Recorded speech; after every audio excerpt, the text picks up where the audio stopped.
Useless loser becomes a skeleton but starts evolving into a high-rank monster. Rent is an ugly, pathetic, disgusting loser adventurer from a small town who dreams about becoming a mithril-class adventurer. Yet, despite working for 10 years, Rent has been a dumb bronze-class adventurer for eternity. He usually wakes up early just like me and all poor people who need to work. Yet, despite having a dream job, all he can do are basic missions. This is because the Adventurer Guild puts ranks on their missions to avoid unnecessary deaths. While checking the current missions, Rent realizes they're all pretty much trash. Therefore, he decides to explore the labyrinth. However, despite the labyrinth being deserted because everyone already cleared it, Rent is surprised when he sees a secret passageway. He gets hyped, thinking he can report this discovery to the guild and become rich.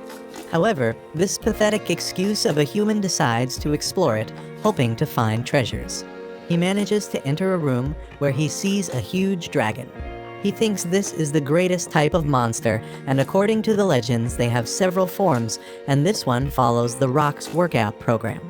The dragon starts to approach him, and Rent cannot move, otherwise he will wet himself. In the end, this huge dragon with 2 mouths takes a huge bite on his breakfast. However, hours later Rent manages to get up, surprised to be alive. However, when he looks at his reflection, he notices that he has become an uglier skeleton. After the shock, he wonders if he's truly alive until he realizes that he has become an undead monster. He thinks about returning to the town because he still has his human memories. However, if a bishop or a priest finds him, they will destroy him with their magic.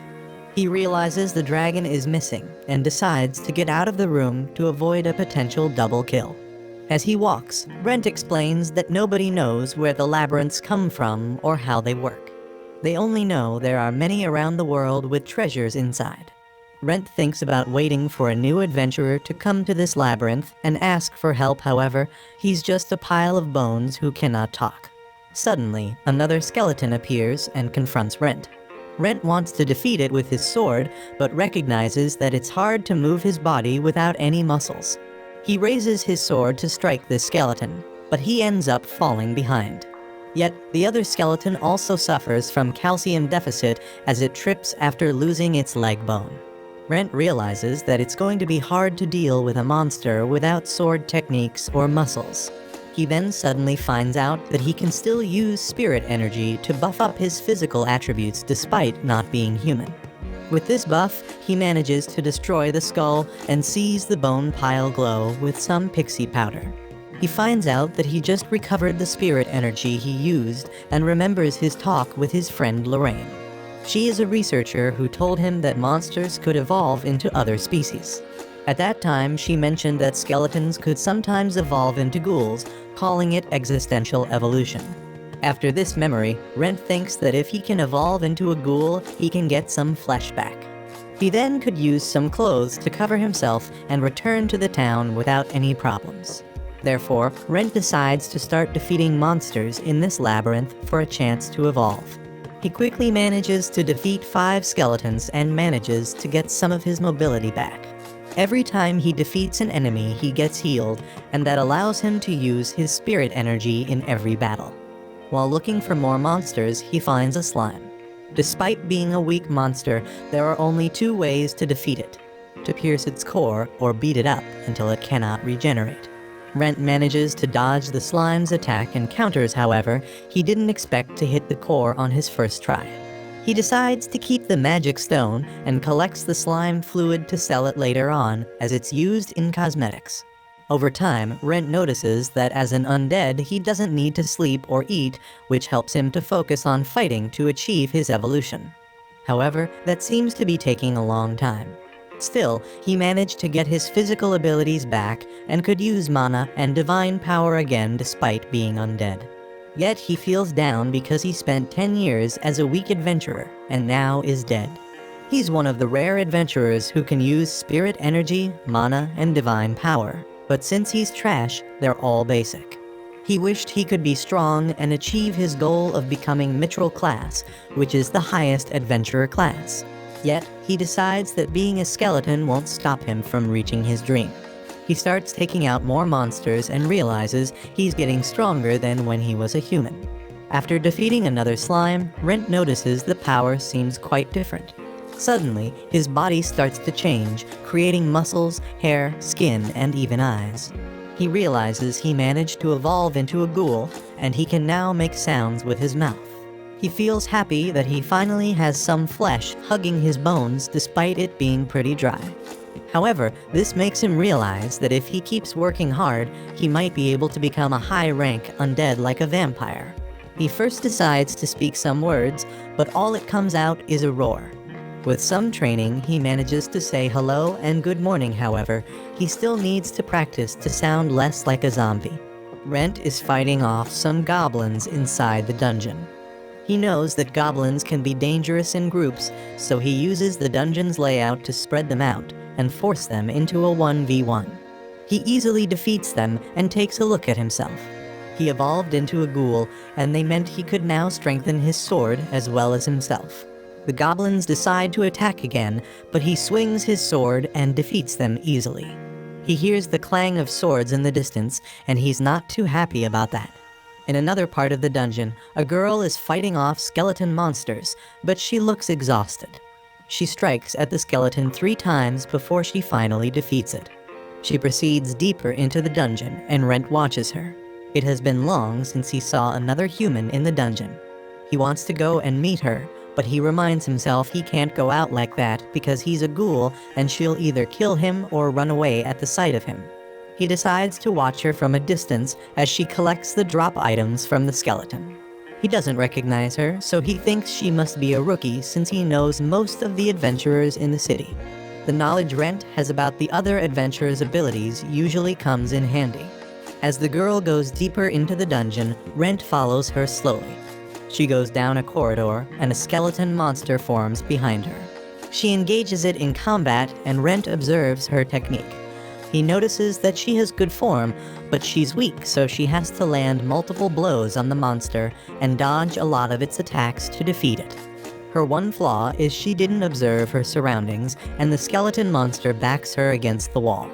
She encourages herself and strikes at the skeleton once again, but it grips her sword and pushes her against the wall. It is about to attack her, and Rent has no choice but to step in. He comes out screaming to get the skeleton's attention, and the skeleton faces him. Rent was hoping the girl would attack the skeleton from behind, but she was too stunned to do so. The skeleton tries to attack him, but he uses his divinity skill and takes it down in one fell swoop. He tries to approach her and talk to her, but she's horrified by his appearance.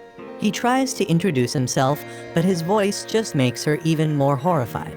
She tells him to stay away from her, and he tells her he's not her enemy. He throws his sword down and raises his arms to assure her. She notices he's not a mere ghoul, and Rent tells her he's an adventurer. She asks him if he is disguising for Halloween since he looks like a ghoul. He tells her he actually passed away, but he's still somehow alive. She thanks him for saving her life, and he tells her he had to because adventurers look out for each other. She still doesn't trust him, so she asks him not to take her life away. He assures her that he won't do that, but he needs her to help him get some clothes. He tells her that he wants to go back to the city of Malt, and she tells him she could get him a robe that hides his body. He puts a bag of coins on the ground and tells her to keep the change after getting the clothes. He walks back, and she moves forward to pick up the bag. He begs her to help him, and she introduces herself to him as Rena. She tells him she's a daughter of a knight, and she would repay her debt to him. He leads her back to the entrance of the dungeon, and she tells him she will be back for him.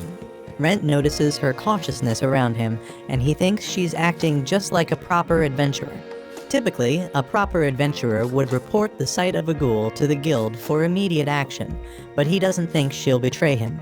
Rent doesn't want to double her, but he thinks if he turns out to be wrong, he'll deal with the consequences when they arise. He goes back into the dungeon. Rena goes back to the city and meets up with Sheila. Sheila tells her she's glad she's not hurt and that she was worried about her since she didn't come back after sunset. Rena tells her a lot has happened, and she has an urgent question for her. Meanwhile, in the dungeon, Rent is engaged in combat with a glob monster. He can't believe how powerful he has become compared to when he was human. The monster throws some globs at Rent, but he dodges it. He notices he's not just stronger, but his body also moves just as he wants it to.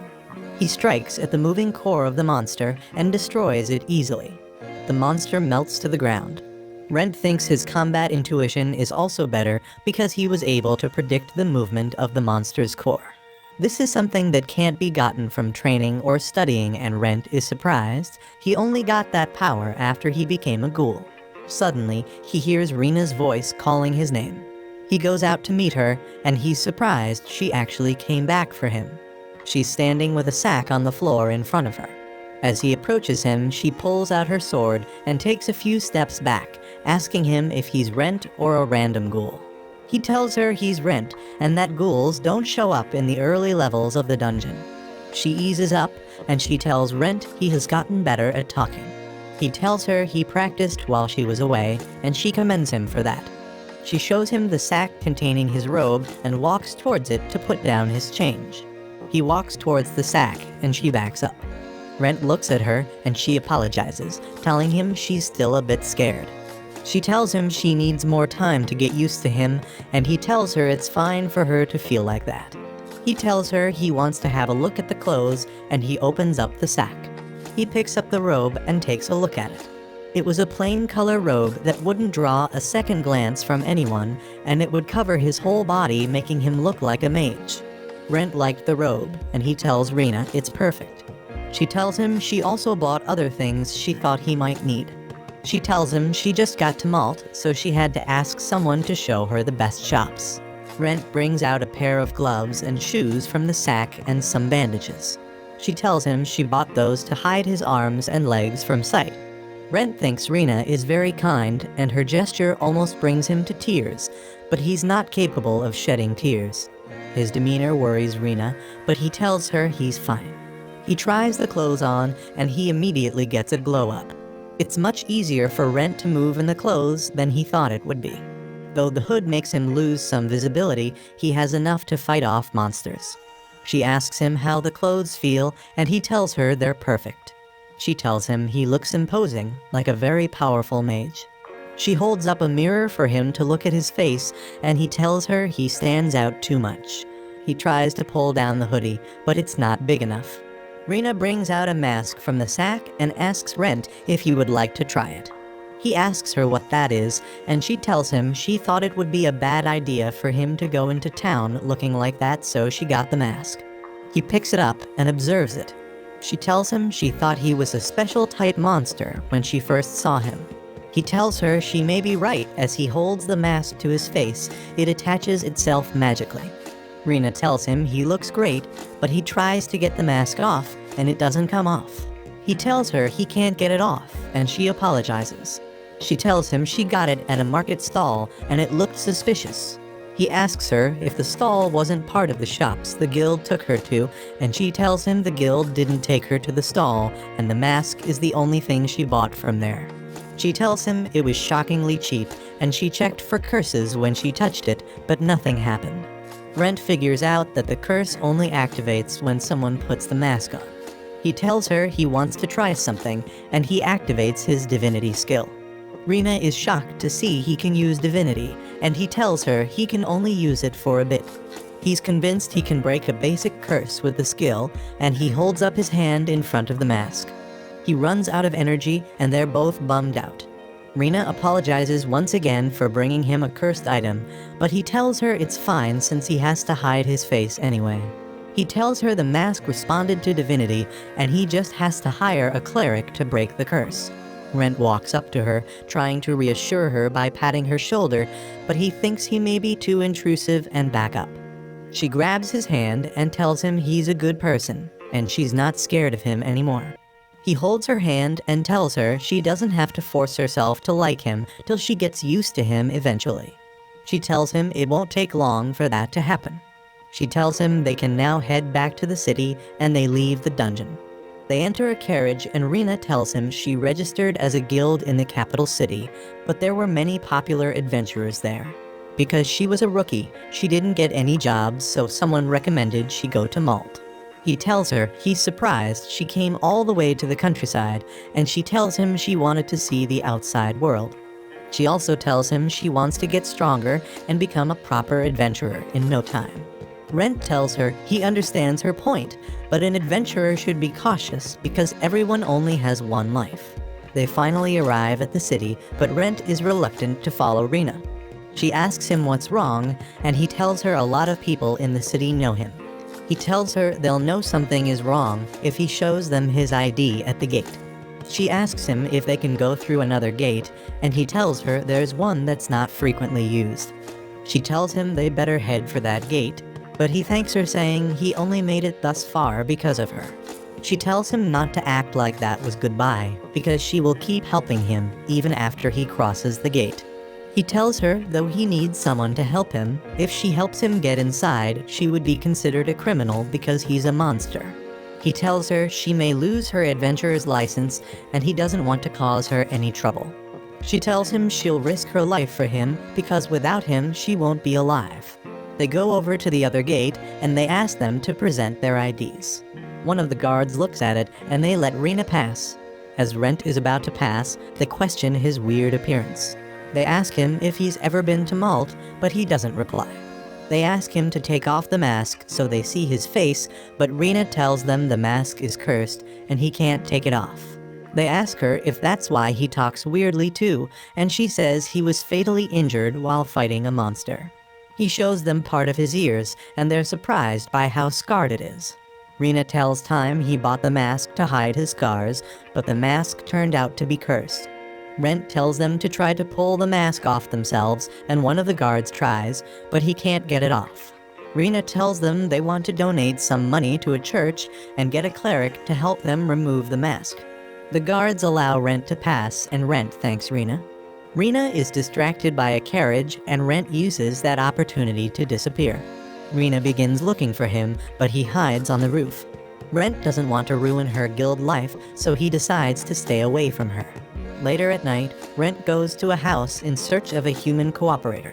Since he couldn't work with Rena, he had to find someone who could keep secrets. It knocks on the door, but no one answers, so he lets himself in. A woman is sleeping on the couch, and he tries to wake her up. Lorraine tells him to let her sleep evermore, but he threatens to drop a book on her head. She sits up and is shocked by his weird appearance. She thinks it's just a mask, but he takes off his glove to show her his ghoul hand. She asks him what happened. Lorraine is contemplating putting up a search request at the Adventurer Guild. Suddenly, she hears a familiar knock on the door, and she knows it's Rent. But Rent doesn't enter immediately, so she knows something must have happened to him, but she's glad he's alive. She lies down on the couch and pretends to be asleep. Rent opens the door, and he comes over to the couch to wake her up. She tells him to allow her to sleep some more, but he threatens to wake her up in a brutal way. She finally opens her eyes to look at Rent, and she realizes he's now a ghoul.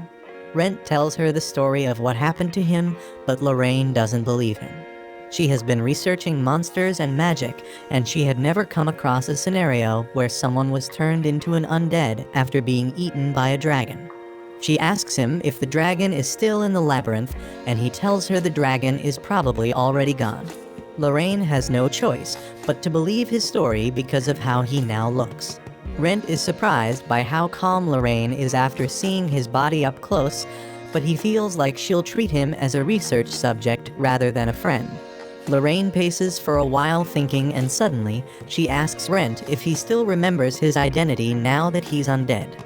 Rent tells her he still has the memories and consciousness of himself before he became an undead. But that doesn't change the fact that he's lost his life once.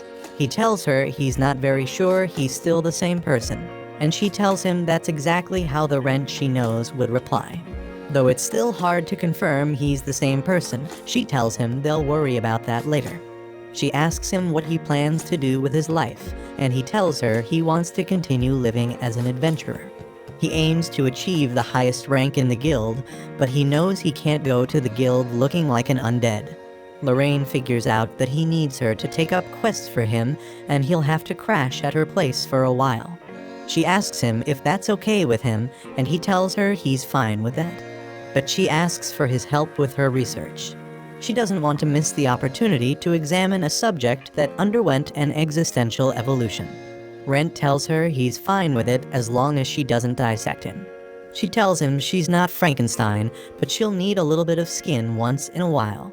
The next day, Rent is doing some chores when Lorraine comes back to the house. She tells him she went to the guild, and she gives him the payment for the slime liquids and magic crystals he got from the labyrinth. Rent thinks he was overpaid for the resources, but she tells him they were of good quality and the guild will put them to good use.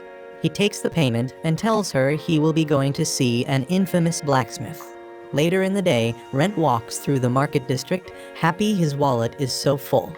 As he walks along the street, he draws the gaze of other people who are shopping. He notices their gaze fixed on him, and he tries to hide his face better. He finally arrives at the blacksmith shop, and he's welcomed by the receptionist. She notices his outfit, and she's a bit surprised. Rent apologizes for his suspicious look. She asks him what he wants, and he drops his sword on the counter and tells her he needs a new one. She unsheathes the sword and looks at its edges. She notices the sword was treated well, but it has been overused. She asks him if he uses magic or spirit energy, and he tells her he uses mana, spirit, and divinity magic. She is surprised he is thrice blessed because they are very rare. She tells him there's only one other customer who is thrice blessed, and Rent asks her to keep his a secret. He presents her with a bag of coins, asking if it would be sufficient. She tells him it'll suffice, but he only has to pay half first, then pay the balance after the sword is ready. But she warns him that her husband is a perfectionist, and he would need several days to make the sword. She also tells him her husband may call him several times to get his opinions on how he wants his sword to look. He tells her he doesn't mind, and that they can reach him if they contact Lorraine's place. Meanwhile, Lorraine is at home reading a book about ghouls. She finds out their preferred meals and how they are formed. She also finds out that ghouls which are turned by other powerful monsters tend to lose their memories and human emotions.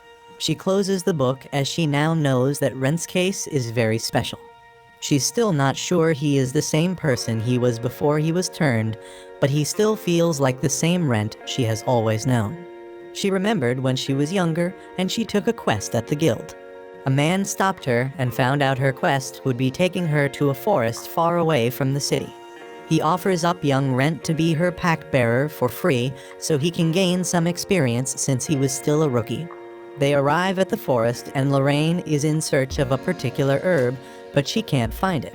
She wonders if her quest description texts were wrong. Back then, the world was boring to Lorraine, and though she was the youngest to attain the title of Great Doctor, it didn't mean much to her. But the title allowed her to register as a silver rank adventurer. After getting the title, she quickly left for the city of Yorlin to gather some herbs since she had nothing better to do. She finally found the herb she was looking for, and she harvested it carefully to preserve its usefulness. She packed it up and told young Rent to put it in her pack. He takes the pack to her, and she's surprised to find it almost full with the same herbs she had been struggling to find. She asks him how he was able to find the herb and harvest it correctly, but Rent is distracted by something in the forest. She glances at the direction he's looking at to see a goblin notching an arrow into its bow. Young Rent raises his shield to defend her, and he tells her to use a spell against the goblin. She uses the spell to completely obliterate the goblin. Young Rent praises her magic level, but she tells him it's nothing special. After the battle, he offers her some water, asking if that was her first battle. She tells him it was not, but her escorts aren't usually as experienced. She realizes that young Rent is more than a pack-bearer. He tells her the other adventurers were worried she didn't have enough experience for her rank, so they told him to follow her. She asked him how he knew so much about herbs. He told her someone advised him to read about everything he could find concerning herbs and monsters if he wanted to become a good adventurer. This was when they first introduced themselves to each other, and they became friends. Lorraine asks him to teach her all he knows about herbs and how to fight. She noticed he knew exactly how to move through the forest, and she asked him for the trick behind it. He promised to teach her everything, and he worked hard for 10 years since they'd known each other, trying to achieve the highest adventure rank. Lorraine stayed by his side doing the research she had loved all this time. She now sees why the elders were worried about her years ago. She realizes she hasn't been replying to her letter because didn't want some old men to lecture her. She gets up from her chair, wondering where she kept her unread letters. Rent meets with the blacksmith, and he thanks him for making him a new sword. The blacksmith promises to make him something special, and they shake on it. His wife presents Rent with a temporary sword to use before his own is ready. The sword can only use mana and spirit energy. He takes the sword and leaves. The blacksmith tells his wife Rent may be in some trouble, and she wonders why he didn't ask for their help. The husband tells her he's probably suffering from a curse and he doesn't want it to affect their shop. He figured out that Rent didn't want to cause trouble for other people. He asks his wife for the information Rent shared with her, and she tells him. He tells her they may get him to talk about his curse one day since he will be frequenting their shop. Rent returns home and he makes dinner for him and Lorraine. Lorraine enjoys his cooking and he tells her she can't have seconds if she wants. She notices he hasn't touched his dinner and he tells her he doesn't get hungry. She takes that as a good sign. She tells him she was studying about ghouls while he was away, and she tells him he's different from an average ghoul. That's the reason he can evolve, and she asks him what he will become next. He tells her he just wants to be as human as possible, so he'll just aim for his next existential evolution. Lorraine figures out he has to return to the labyrinth, and he tells her he has to destroy monsters to evolve faster. The next day, an adventurer is fighting a slime monster in the labyrinth, but he's no match for it. He's about to be completely overwhelmed by the monster, but it suddenly melts away. Rent saves the man, and the man thanks him. He tells Rent he didn't expect the slime to attack like that, and though he got a little cut, he'll be fine. Rent begins to walk away since adventurers are expected to take care of themselves. The man tries to stop Rent, but Rent doesn't listen to him. Rent had heard of people who pretend to be in a sticky situation and then rob those who help them. The man runs in front of Rent and asks to join his party. He tells him he needs the money because he just registered as an adventurer and can't even fight a slime. Rent tells him slimes are strong and they always give swordsmen a tough time. The man tells Rent he's a chef and he has a restaurant. He's in a huge debt that he needs to repay by the next week. He told every adventurer he met he'll do anything they ask as long as they let him join their party, but no one gave him a chance. He decided to explore the labyrinth by himself, but only strong people can do that and get away with it. Rent tells him he's too busy, and the man watches him walk away. Rent would have loved to let the man join him, but he didn't see him with any useful magic items. He suddenly has an idea, and he tells the man he can tag along as long as he's okay with carrying a pack. The man suddenly rushes to follow Rent, happy to finally join a party. Rent doesn't know if the guy is a good or a bad guy, but he figures it can't hurt to help someone. The man tells Rent he will do whatever he commands. They keep walking through the labyrinth, and they get to a part that the man thinks is a dead end, but Rent tells him to trust him. The man is surprised to see a corridor that the map says is a dead end. They walk through the corridor and arrive at an opening, and the man is surprised such a place exists in the labyrinth. Rent is even more surprised that there's no dragon in sight. They explore the opening and Rent is disappointed. He didn't find any magic items. The man calls out to Rent telling him he found a little gap on the walls. They look through the gap to find a hidden corridor. The man tells Rent they can make a fortune if they tell the guild about the secret passage. He tells Rent he'll tell everyone it was Rent who found it, but Rent tells him he's not interested in glory and the man can take the credit for finding it. Rent enters the passage and asks the man to follow him. They find an empty room and the man enters it. He tells Rent they can look for another secret passage or a hidden treasure since no one had ever come to that section before. Rent tells him to wait, but he doesn't hear Rent over his babbling. Rent enters the room and a teleportation circle activates at the center of the room. He tries to warn the man, but the man tells him not to worry because there are no monsters in sight. Rent realizes the man can't see the circle, and he tries to stop him, but he steps on it and he's teleported away. Rent knows a teleportation circle leads to a room filled with monsters or traps, and he considers leaving the man to his fate. But he doesn't want to be more of a monster than he already is. He steps on the circle, which teleports him to a dark room. He sees the man on the floor, and he tries to help him, but he hears the feet of a monster stomp on the ground. A giant skeleton appears from the shadows, and Rent realizes the skeleton is an area boss. Rent has no choice but to face the huge undead skeleton. He tries a spirit attack on it, but it's ineffective. The skeleton tries to strike back, but Rent dodges away. He decides to try a mana attack, but it's also ineffective against the skeleton. The skeleton tries to counterattack, but Rent gets out of the way. Now Rent is getting desperate. He looks for an escape route, but the entrance is sealed. Since he's in a boss room, he'll have to defeat the skeleton before he can get out. Rent curses his bad luck as the skeleton starts approaching him. Rent remembers the adventurer's code never to give up regardless of the situation. Though Rent is not sure his sword can handle it, he decides to use his divinity skill. He attacks the skeleton with the skill, and he takes out its leg. The skeleton loses its balance and falls to the ground, and Rent uses that opportunity to run up its spine and land a final blow on the skeleton's skull. He tends to his follower's wounds, and the man wakes up. He remembers there was a huge skeleton before he passed out, and he almost panics. Rent tells him he can only do basic first aid and can't heal his wounds fully. The man looks around and sees the remains of the skeleton.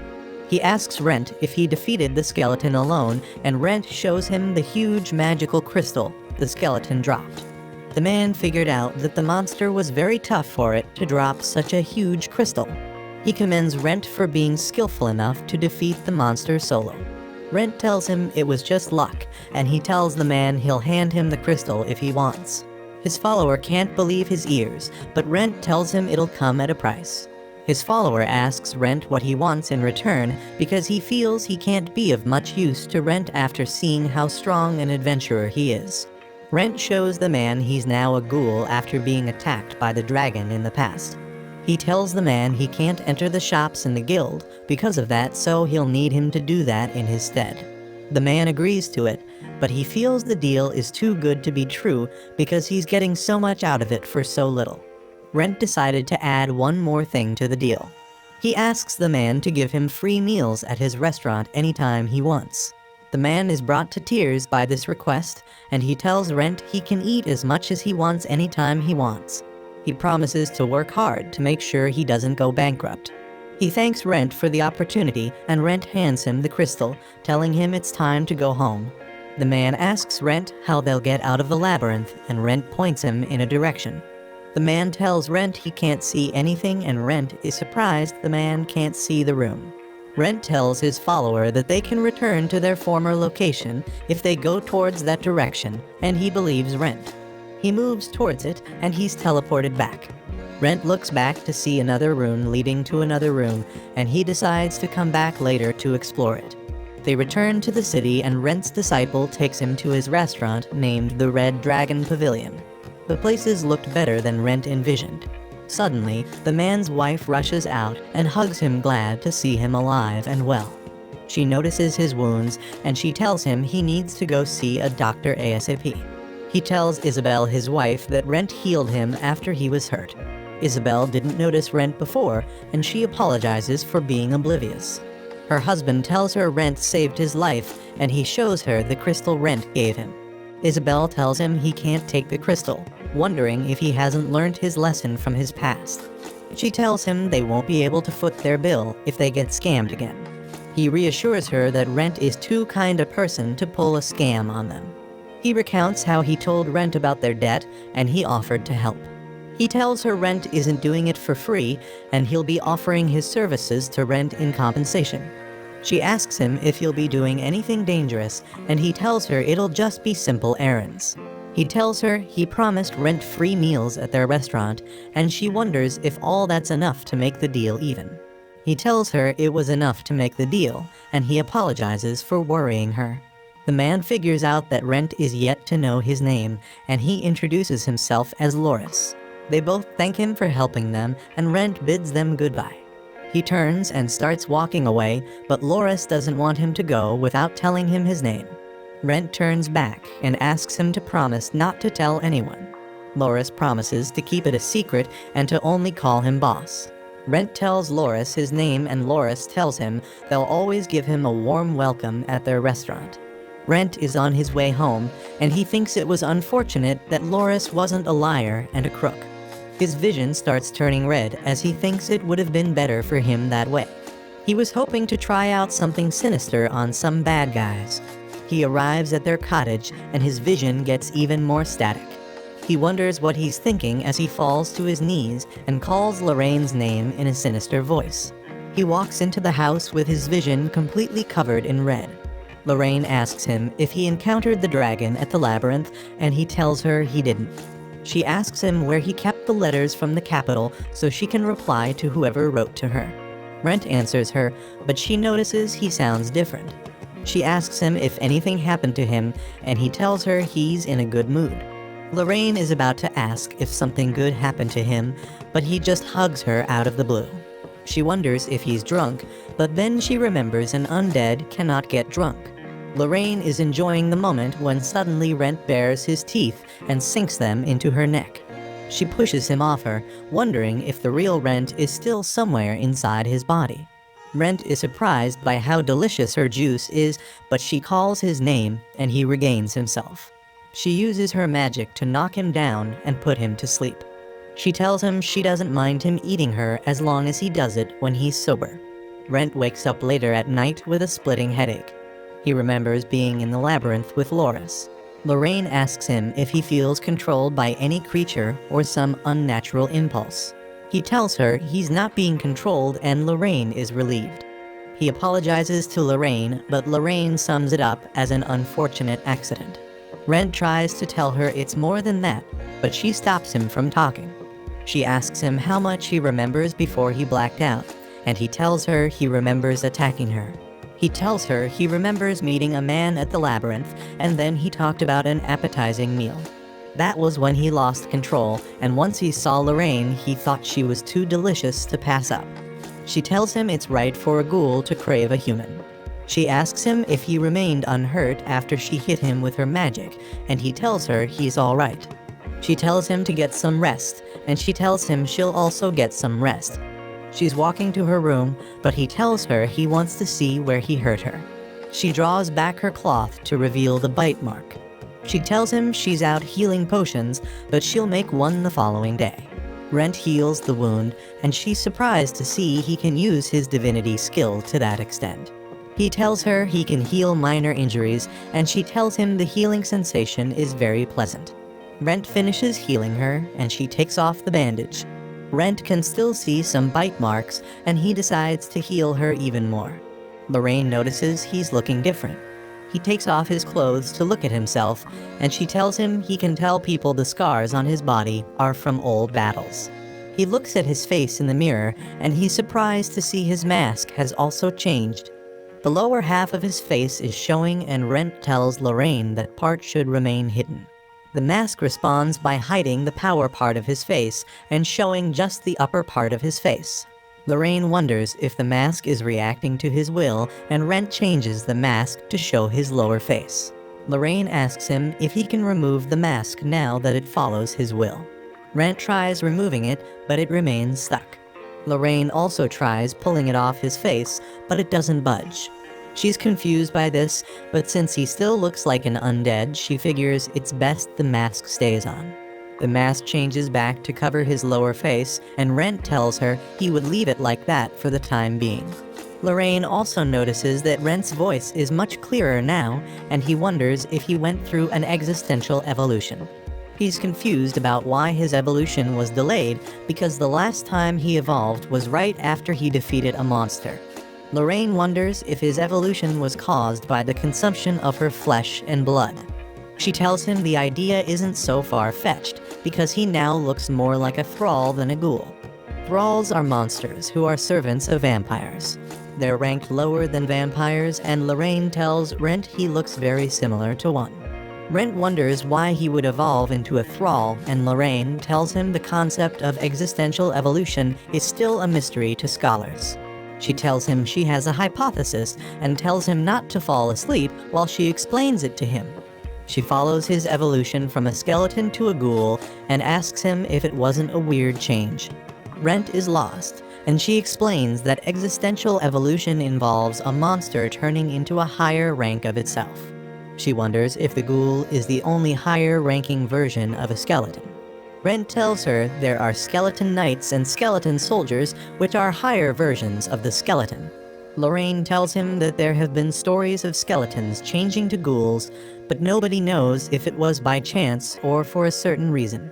She tells him her theory is he wanted to become a particular monster, and he was thinking in that direction during his evolution.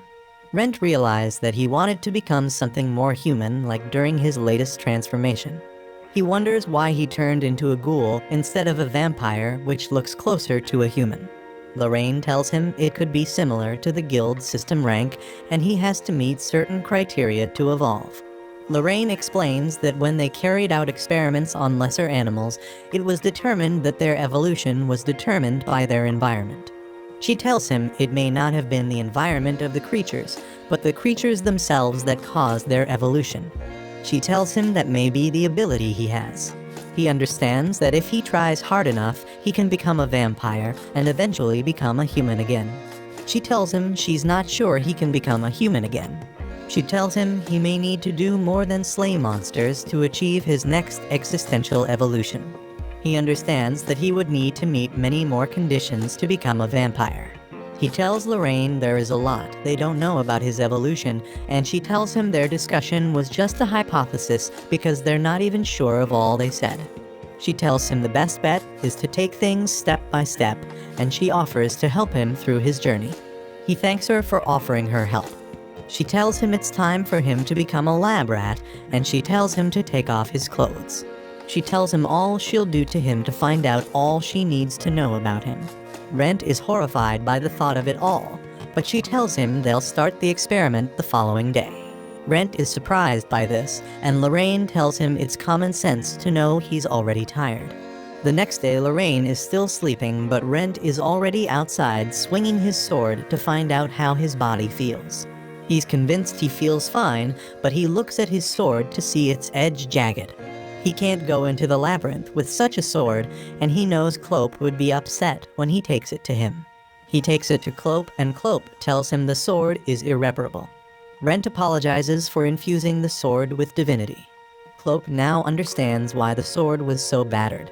He tells Rent there shouldn't be any monsters nearby that require divinity to be defeated, and Rent tells him he encountered a giant skeleton in an uncharted territory. Clope can't believe his ears, and now he understands why Rent has such a weird equipment set. He asks Rent if he fully explored the territory, and Rent tells him he's yet to do that. He asks Clope if he can finish his sword as soon as possible. Clope was already expecting his request, and he tells Rent his sword is not even close to being finished. He gives him a replacement for his battered sword, but this one is slightly better. Rent leaves the shop, happy he got a replacement. As Rent is walking down the street, he spots Isabel and Loris buying foodstuff to prepare meals at their restaurant.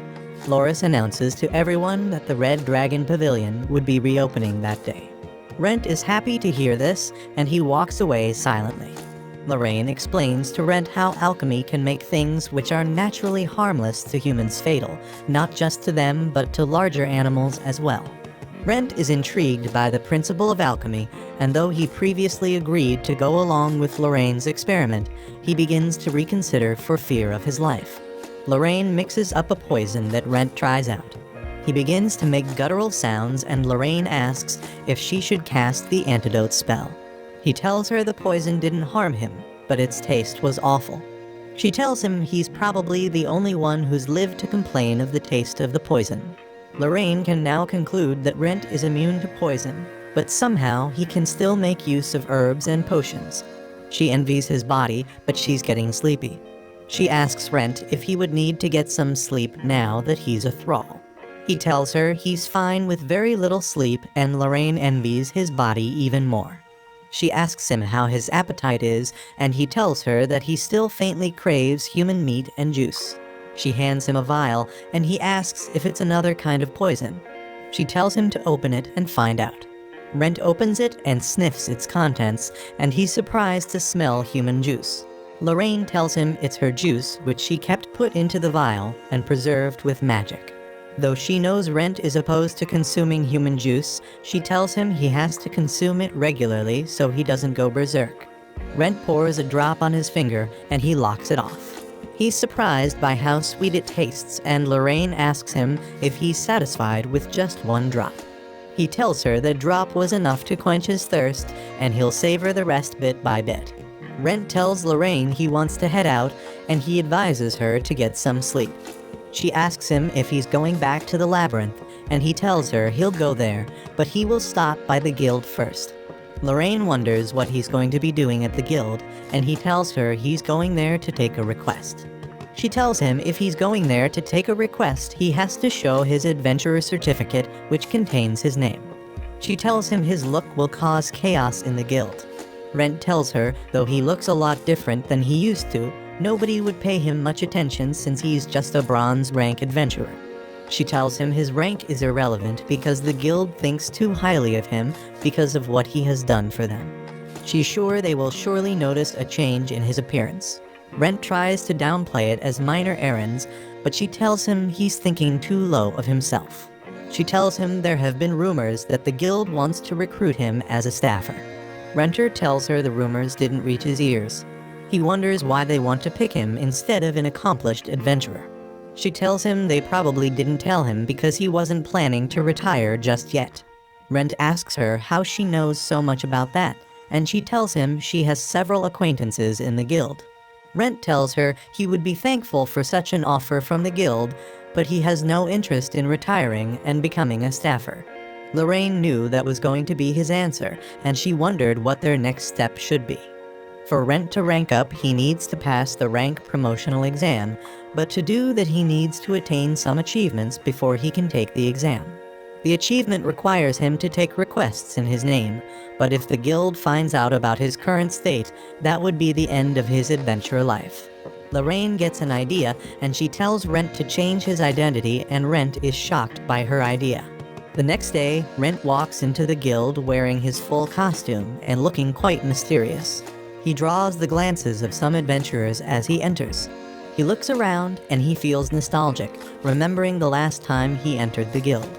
He spots Sheila, and he's glad to see she's doing well. She notices him and asks him if he's new to the guild. He approaches her and tells her he wants to register as a new adventurer. She hands him a form to fill, and she tells him she can fill the other information saved for his name. He tells her he can write, and she apologizes for assuming he's illiterate. She tells him he only needs to fill in the needed information, and he can leave the other parts empty. She tells him to write his specialities and the kind of magic so they can give him more requests. Rent remembers when he first filled out the form 10 years ago. Back then, he didn't even know what his specialty was, and he ended up writing only his name and age. But since then, his convictions haven't changed.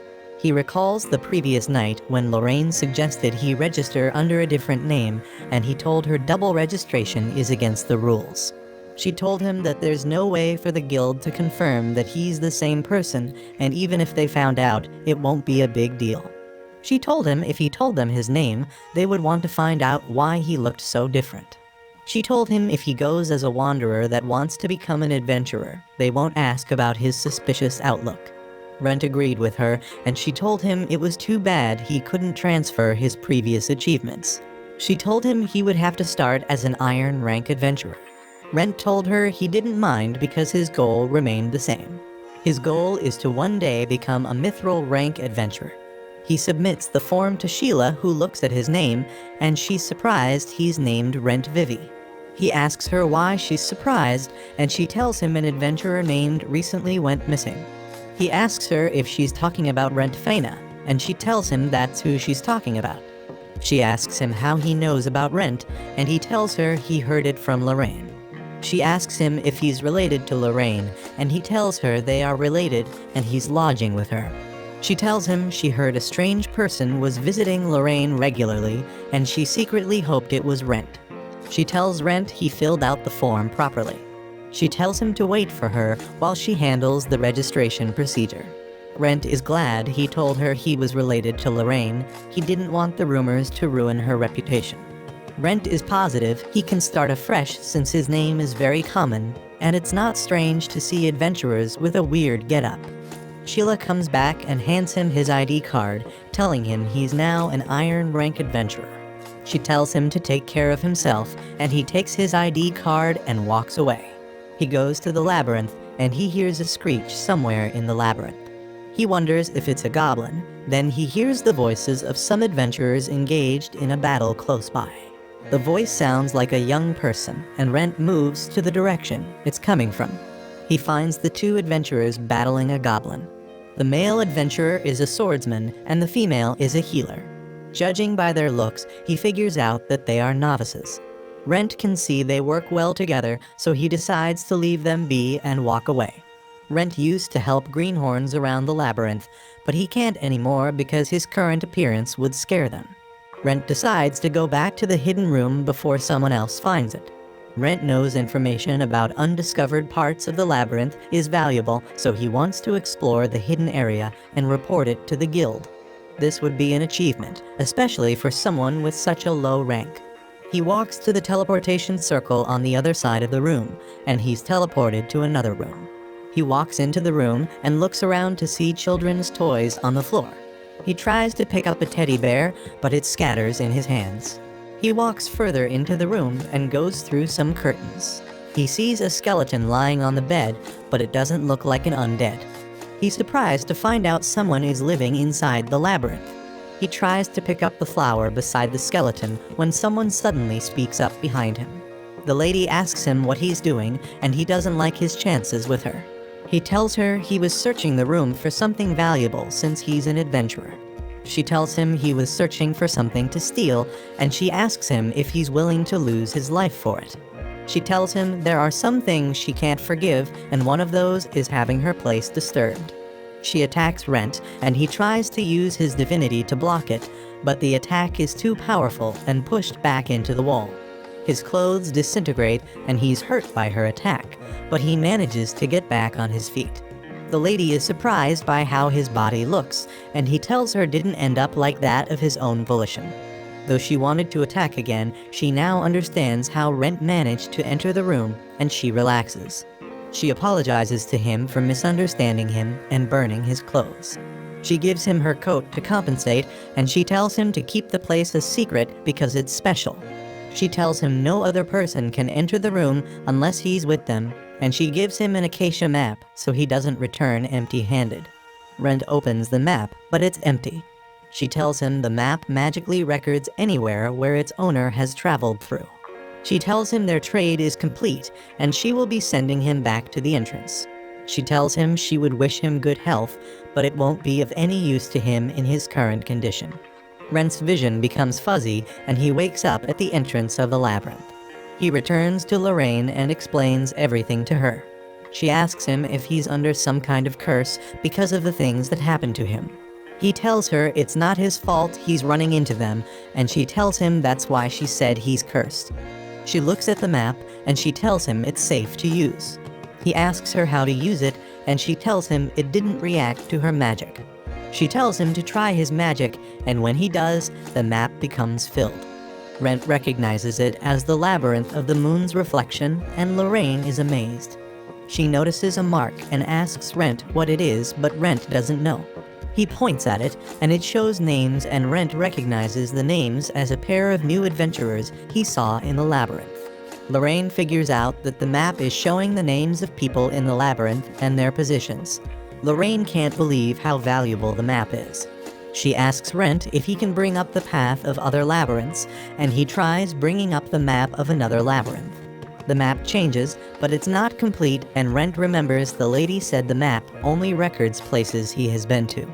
Rent asks her to take a look at the robe to make sure it's not cursed, and she tells him he would know if it's cursed since he already has it equipped. She tells him the robe is of good quality with high magic resistance and good defense. She tells him its defense is more than regular armor, and he tells her he got a good deal out of his expedition. She tells him he should be more worried about the identity of the woman who almost sent him to meet his ancestors. He tells her he doesn't know the lady's identity, but she is very powerful. He thinks she would be stronger than a gold-class adventurer. She tells him she's curious about the room he found because it means someone can make living spaces in a labyrinth.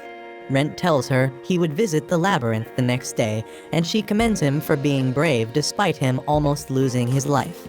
He tells her the lady didn't tell him not to return. She only told him not to tell the guild about the room. Lorraine tells him it seems the lady wants to be left alone, and he tells her he'll just go back to talk. He goes to the labyrinth the next day, and he reflects on Lorraine's words about him being cursed.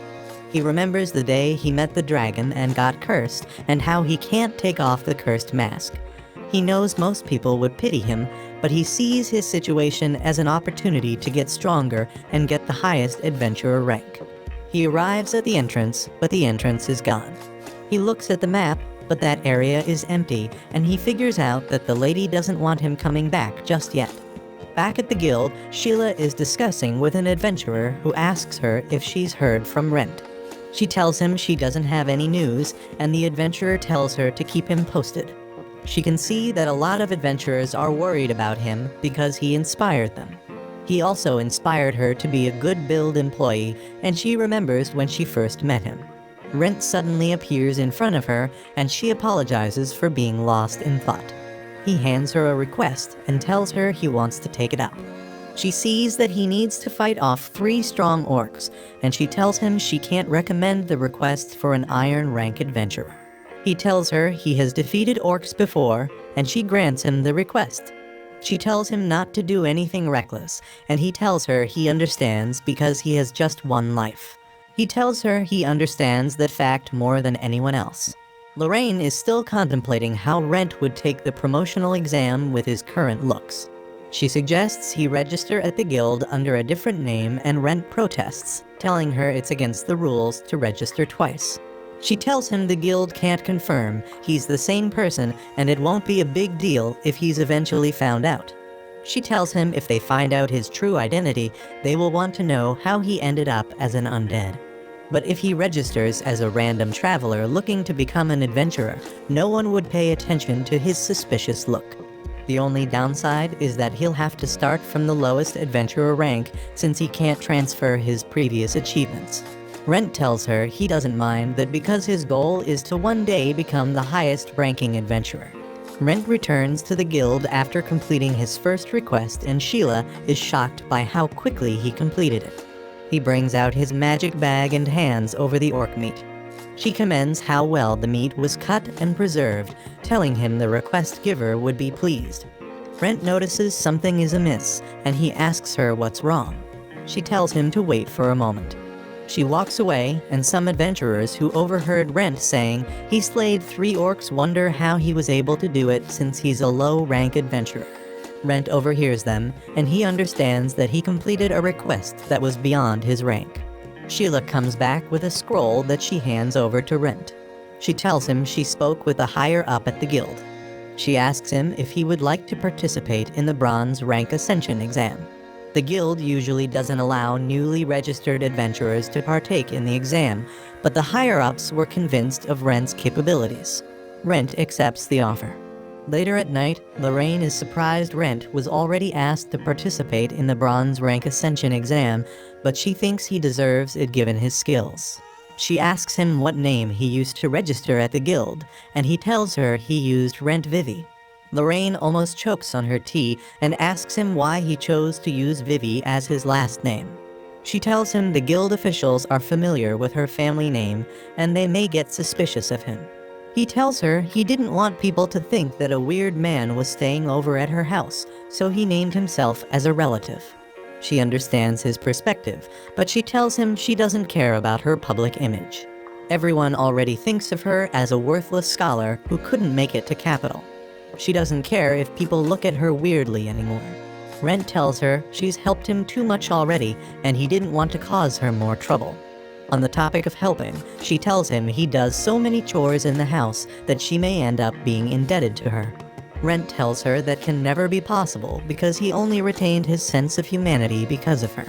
Lorraine tells him he can be her roommate for eternity without paying rent. She tells him since they're now relatives, he doesn't have to be so reserved around her. Rent is even more grateful to her now. The next day, Rent goes into the guild and a guild official asks him who he is. Rent introduces himself and tells the man he's there for the Ascension exam. The man now recognizes him and Sheila calls out to him, telling him she didn't expect him to come to the guild that day. She thought he would be studying to take part in the next exam since he didn't have time to prepare for it. Rent tells her the next exam is months away and he can't wait. An adventurer comes late happy to have made it, but Rent knows he will have some points deducted for being late. A guild official calls the attention of all the Iron rank adventurers. He tells them the Bronze rank Ascension exam is about to begin. The first exam will test the adventurer's knowledge about guild regulations, monster materials, and everything in between.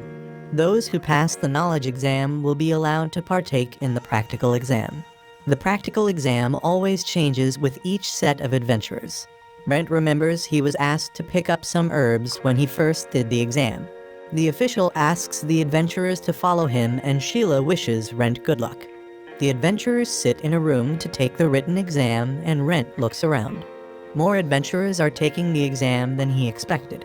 He recognizes a girl as one of the duo adventurers he stumbled upon in the labyrinth. He figures out that her partner will be participating in the exam. There aren't many commoners in the town who can write.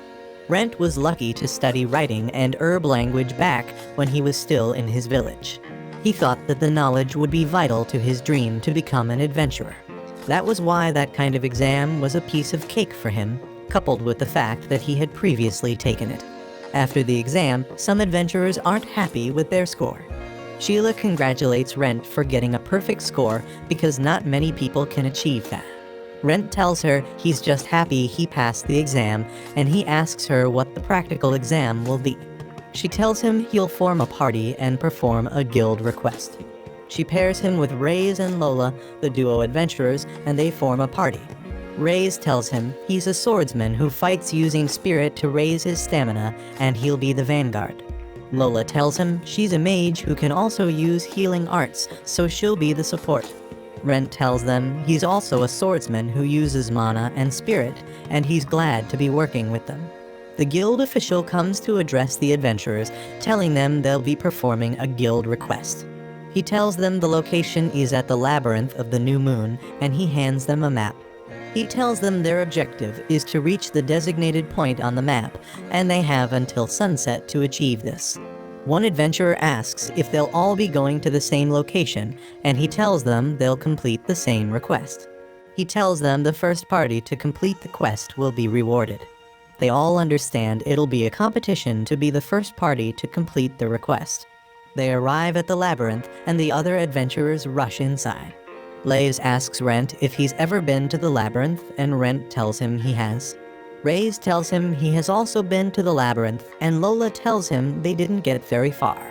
Reyes tells her they'll go deeper when they earn their bronze rank. They are about to go inside, but Rent stops them. He tells them they need to purchase a map, and Lola asks him why they can't use the map from the guild. Rent tells her the map was printed 15 years ago, and Lola realizes the map could be unreliable. Rent walks over to a stall, and he tells the vendor he wants to buy a map.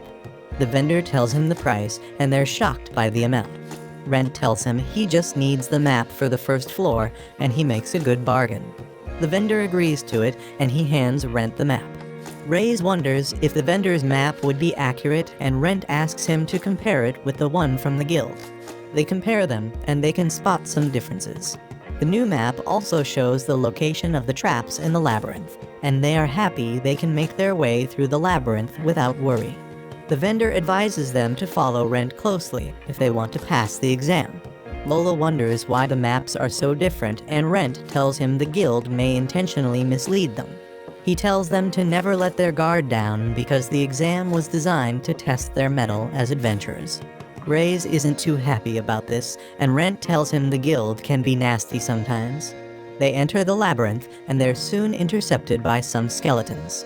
Rent tells them not to let up their guard against the skeleton, and Reyes heeds his advice. Lola uses her magic to enhance his skills, and he charges at the skeleton. They defeat them easily, and Rent is impressed with their capabilities despite their young age. Reyes is having some problems with one skeleton, but Rent comes to his aid. Lola is worried about the unusual number of monsters they had to face. Rent thinks something must have attracted them, and he walks up to a pouch on the ground. Reyes wonders how skeletons can be lured, and Rent shows him the pouch of incense. Reyes takes a sniff of it, wondering why it was in the labyrinth. Rent tells him he will soon find out because there's an ambush laid for them around the corner. Lola tells him the monster shouldn't be that smart, and Rent tells her the monsters aren't. He tells her it's other adventurers trying to ambush them. Reyes is scared of fighting other adventurers. Rent decides to go on first, and he tells them to be prepared to back him up. Rent walks up to the corner cautiously and swiftly turns around it. An adventurer tries to attack him, but he blocks it. Reyes and Lola run up to him, and Rent leaves the first adventurer to Reyes since he's the vanguard. He rushes to the other adventurers in the ambush party. The archer of the ambush party tries to bring him down with an arrow, but he dodges it. The archer tries to notch another arrow, but Rent knocks him down before he can. The mage tries to take Rent down with a fire spell, but Rent cuts through it, which scares the daylight out of the mage. Rent breaks his staff and knocks him out. Reyes is having some trouble with the swordsman, and Lola comes to his aid. She casts a bright light to distract the swordsman, and Reyes uses that opportunity to launch his attack.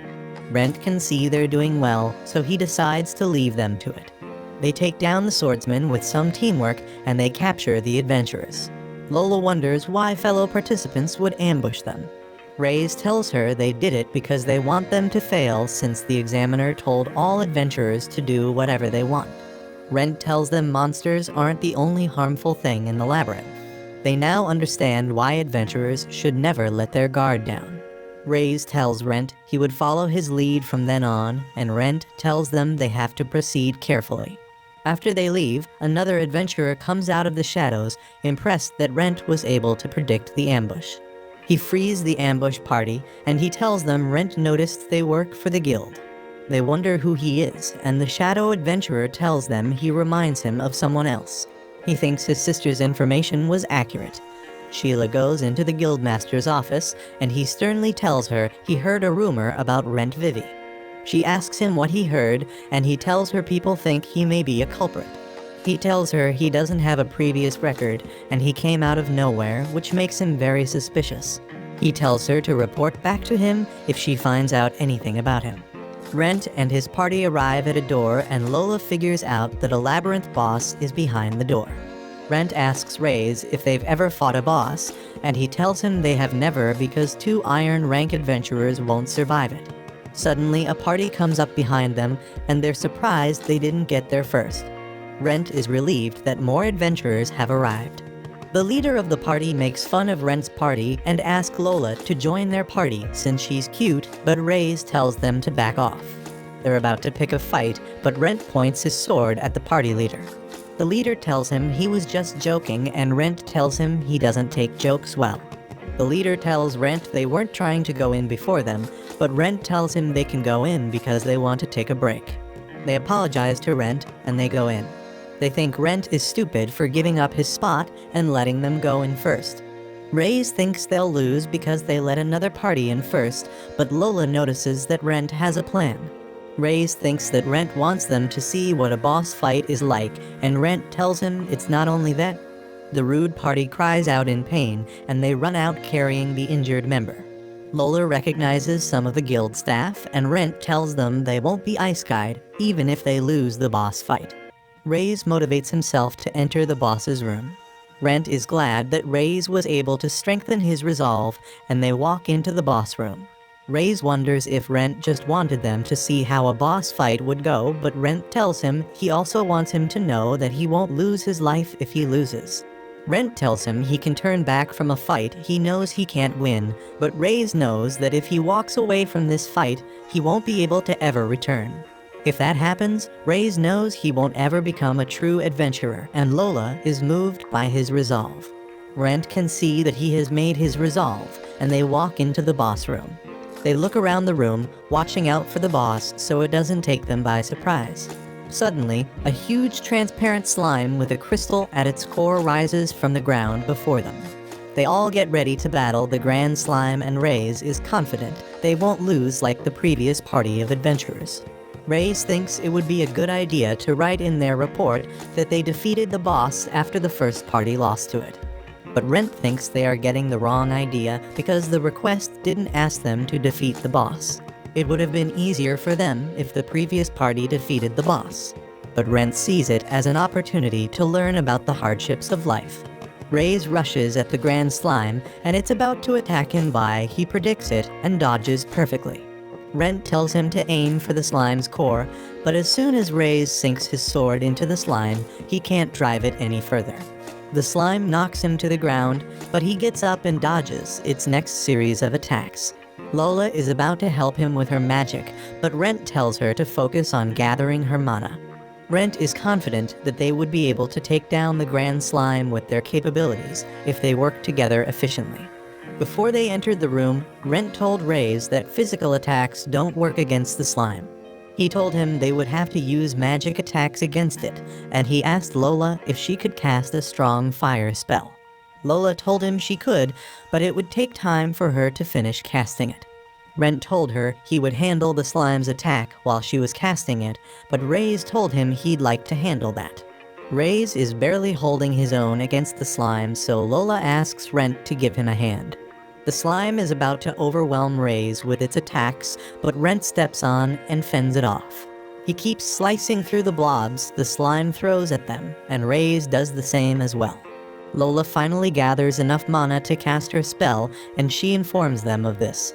She casts her fire spell at the slime, and it melts. Lola is happy her spell worked well against it, and Rent tells Reyes to finish off the slime before it regenerates. Reyes cuts through the slime's core, and they're glad they were able to defeat a boss. Rent brings out a bottle and tells them they need to gather the slime fluid because it can fetch them a handful of money. They begin filling their bottles with the slime fluid, but some adventurers use that opportunity to run past them and head for the finish line. Reyes is about to go after them, but Lola tells him to let them go forward. Rent knew that Lola would notice that there was a trap ahead. A sleeping gas is suddenly released and the adventurers pass out. Rent expected the trap because people tend to let their guard down just before they reach their goal. Rent tells them even if the adventurers reach the goal before them, it wouldn't be a problem. Lola figures out that the test isn't about finishing it first. She reminds Reyes that the guild master never said the party who finishes first is the one that passed the test. He only said the first party to finish would receive a perk. Everyone misunderstood that as the party who finished first would win the test because they led them to believe that. Reyes now realizes he shouldn't have been worried about finishing first all this time. Rent tells him they just have to complete the test within the time limit, and Reyes tells him he would have appreciated the information a lot sooner.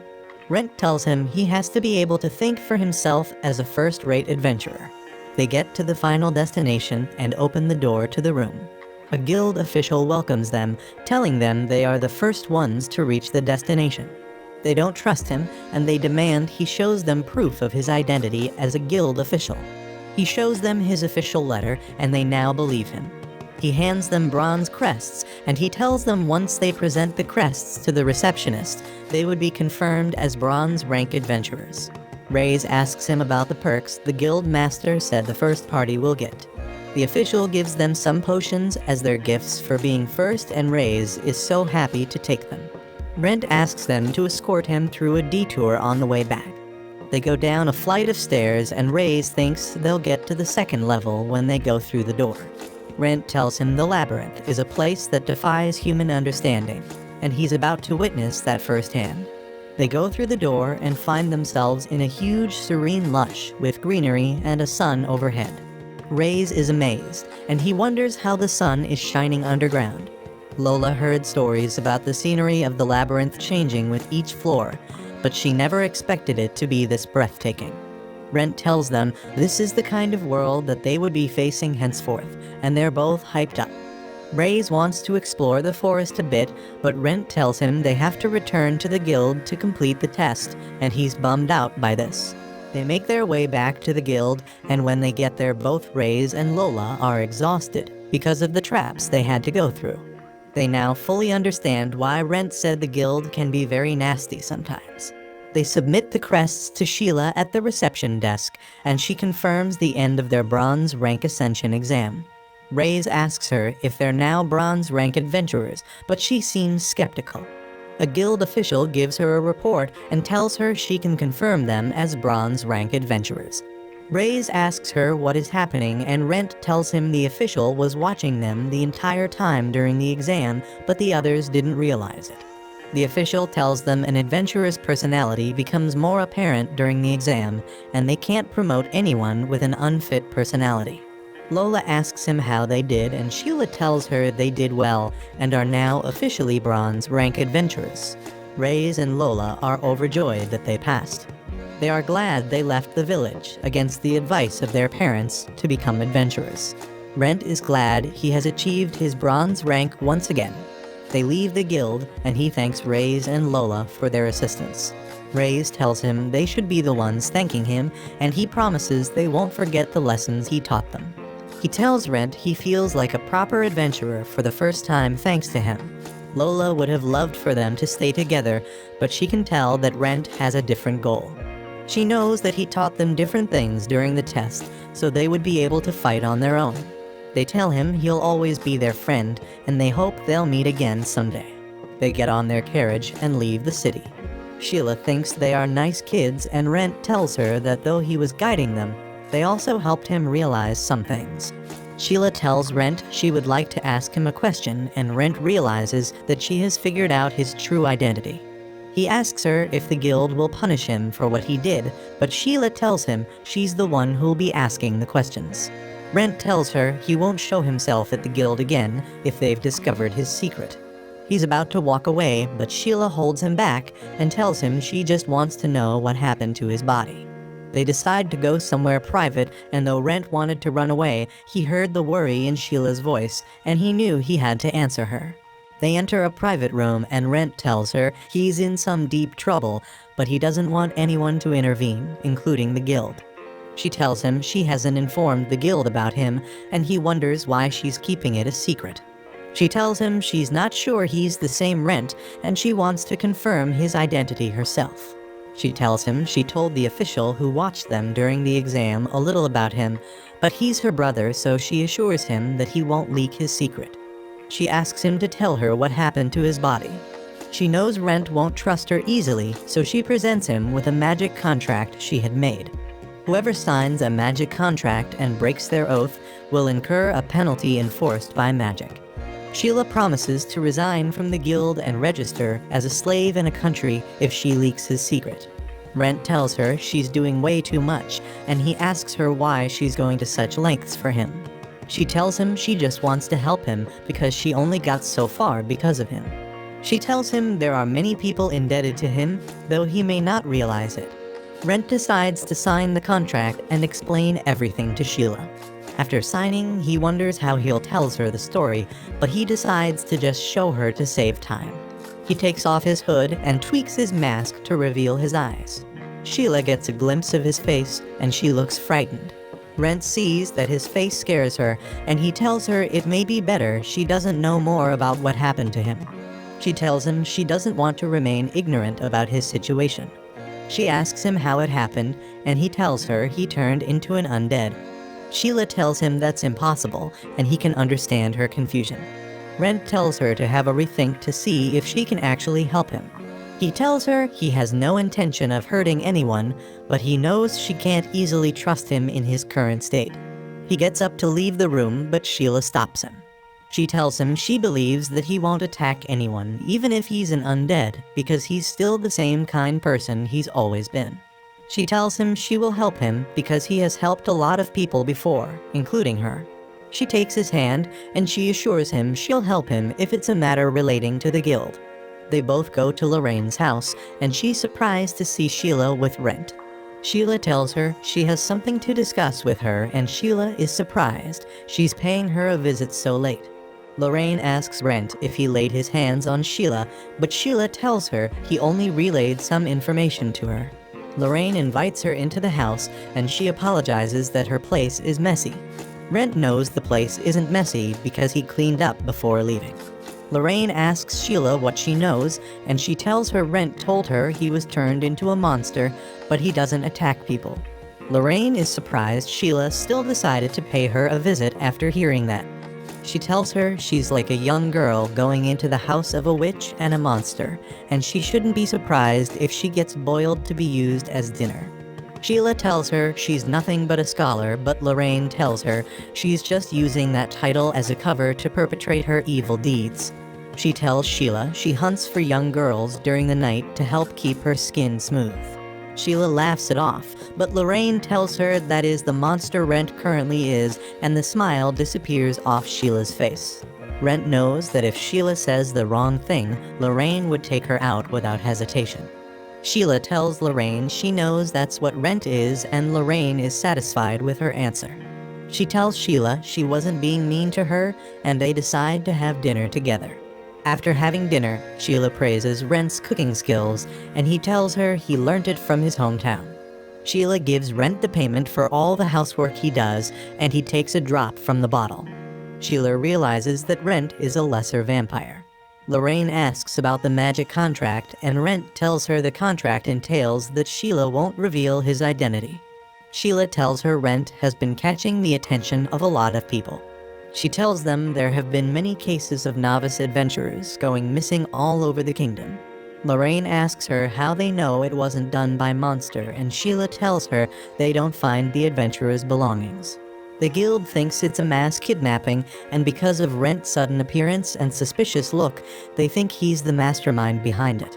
Sheila tells them Rent is too good to be a novice, and other adventurers are spreading rumors about him out of jealousy. Rent is happy he's good enough to make people jealous, but Lorraine tells him it's nothing to joke about. Sheila tells him he's in a sticky situation, and he decides to lay off labyrinth exploration for a while. Sheila asks him to be more specific, and he decides to stay away from labyrinths for about 4 days. Reyes and Lola are at the guild looking for a third adventurer to join their party so they can explore the second floor.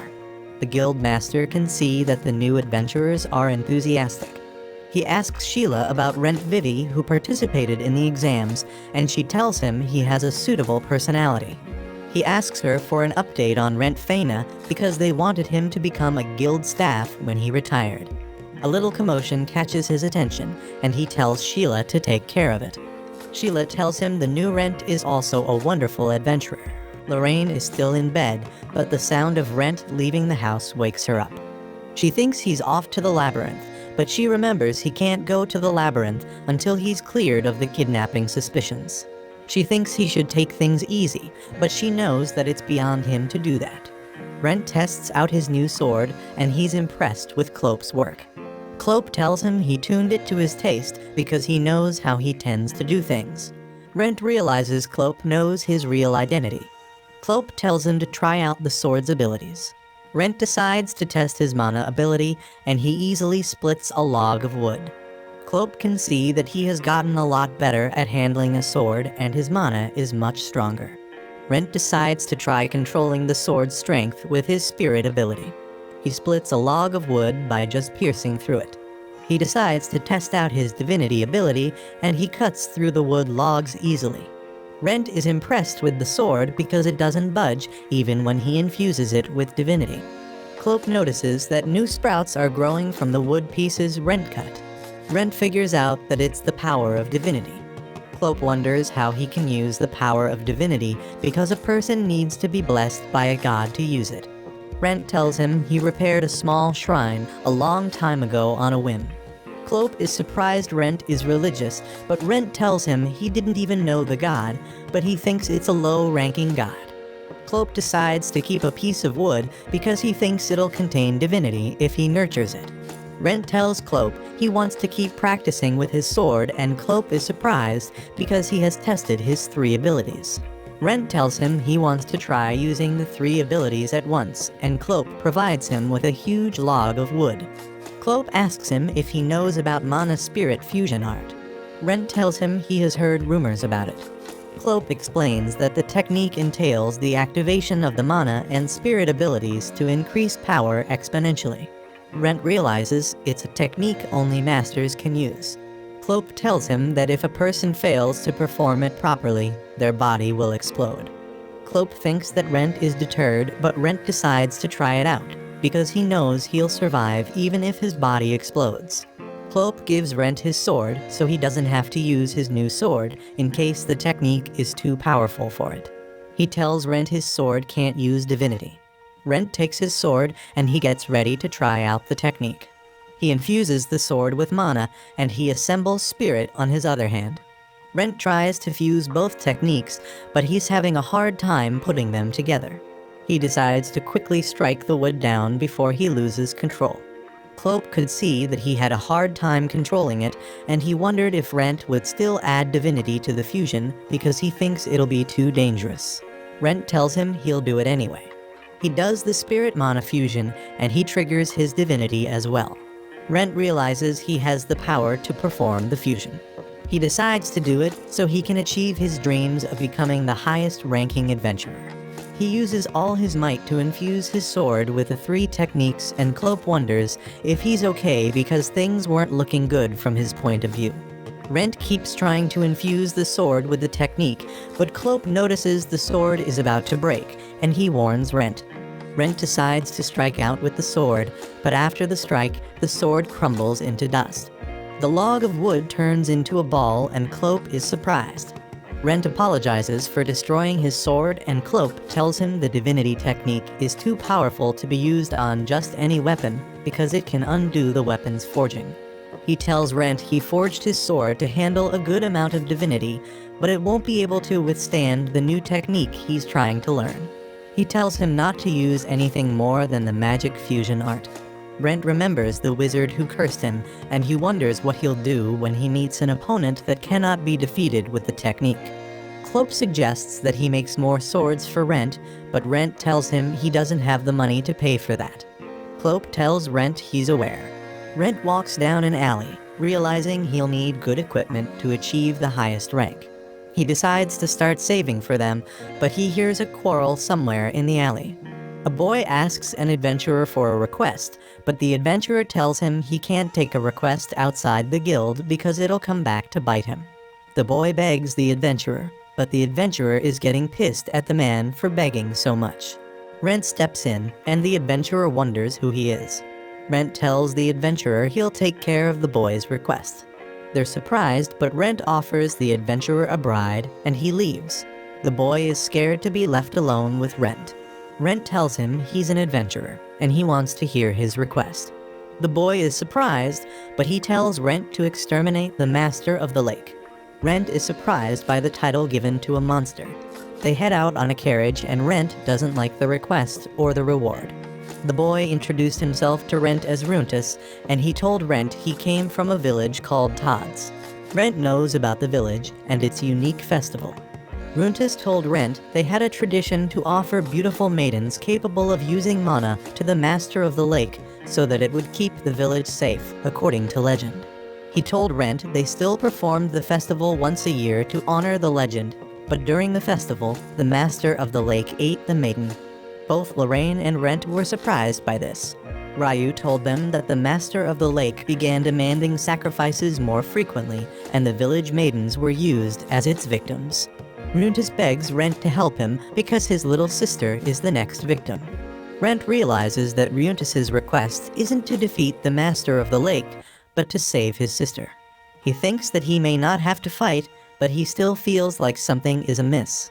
They arrive at the village, and Rent notices that the place is quiet. Runtus tells him the village used to be more lively, but the chaos brought by the Master of the Lake took the villagers' energy. Rent looks around to see people hiding in their houses. Runtus calls out to him, and he walks over to see a door with a mark on it. He asks Runtus about the mark, and Runtus tells him the house with that mark must offer their girl to the Master of the Lake. Rent asks him if the Master of the Lake made the mark, but Runtus tells him the Master of the Lake lives in the lake, and nobody has seen its true form. He tells Rent the mark was made by the Kelpies. Rent tells him kelpies are really strong monsters, which surprises Runtus. Runtus's sister Amaris opens the door, and he introduces Rent to her.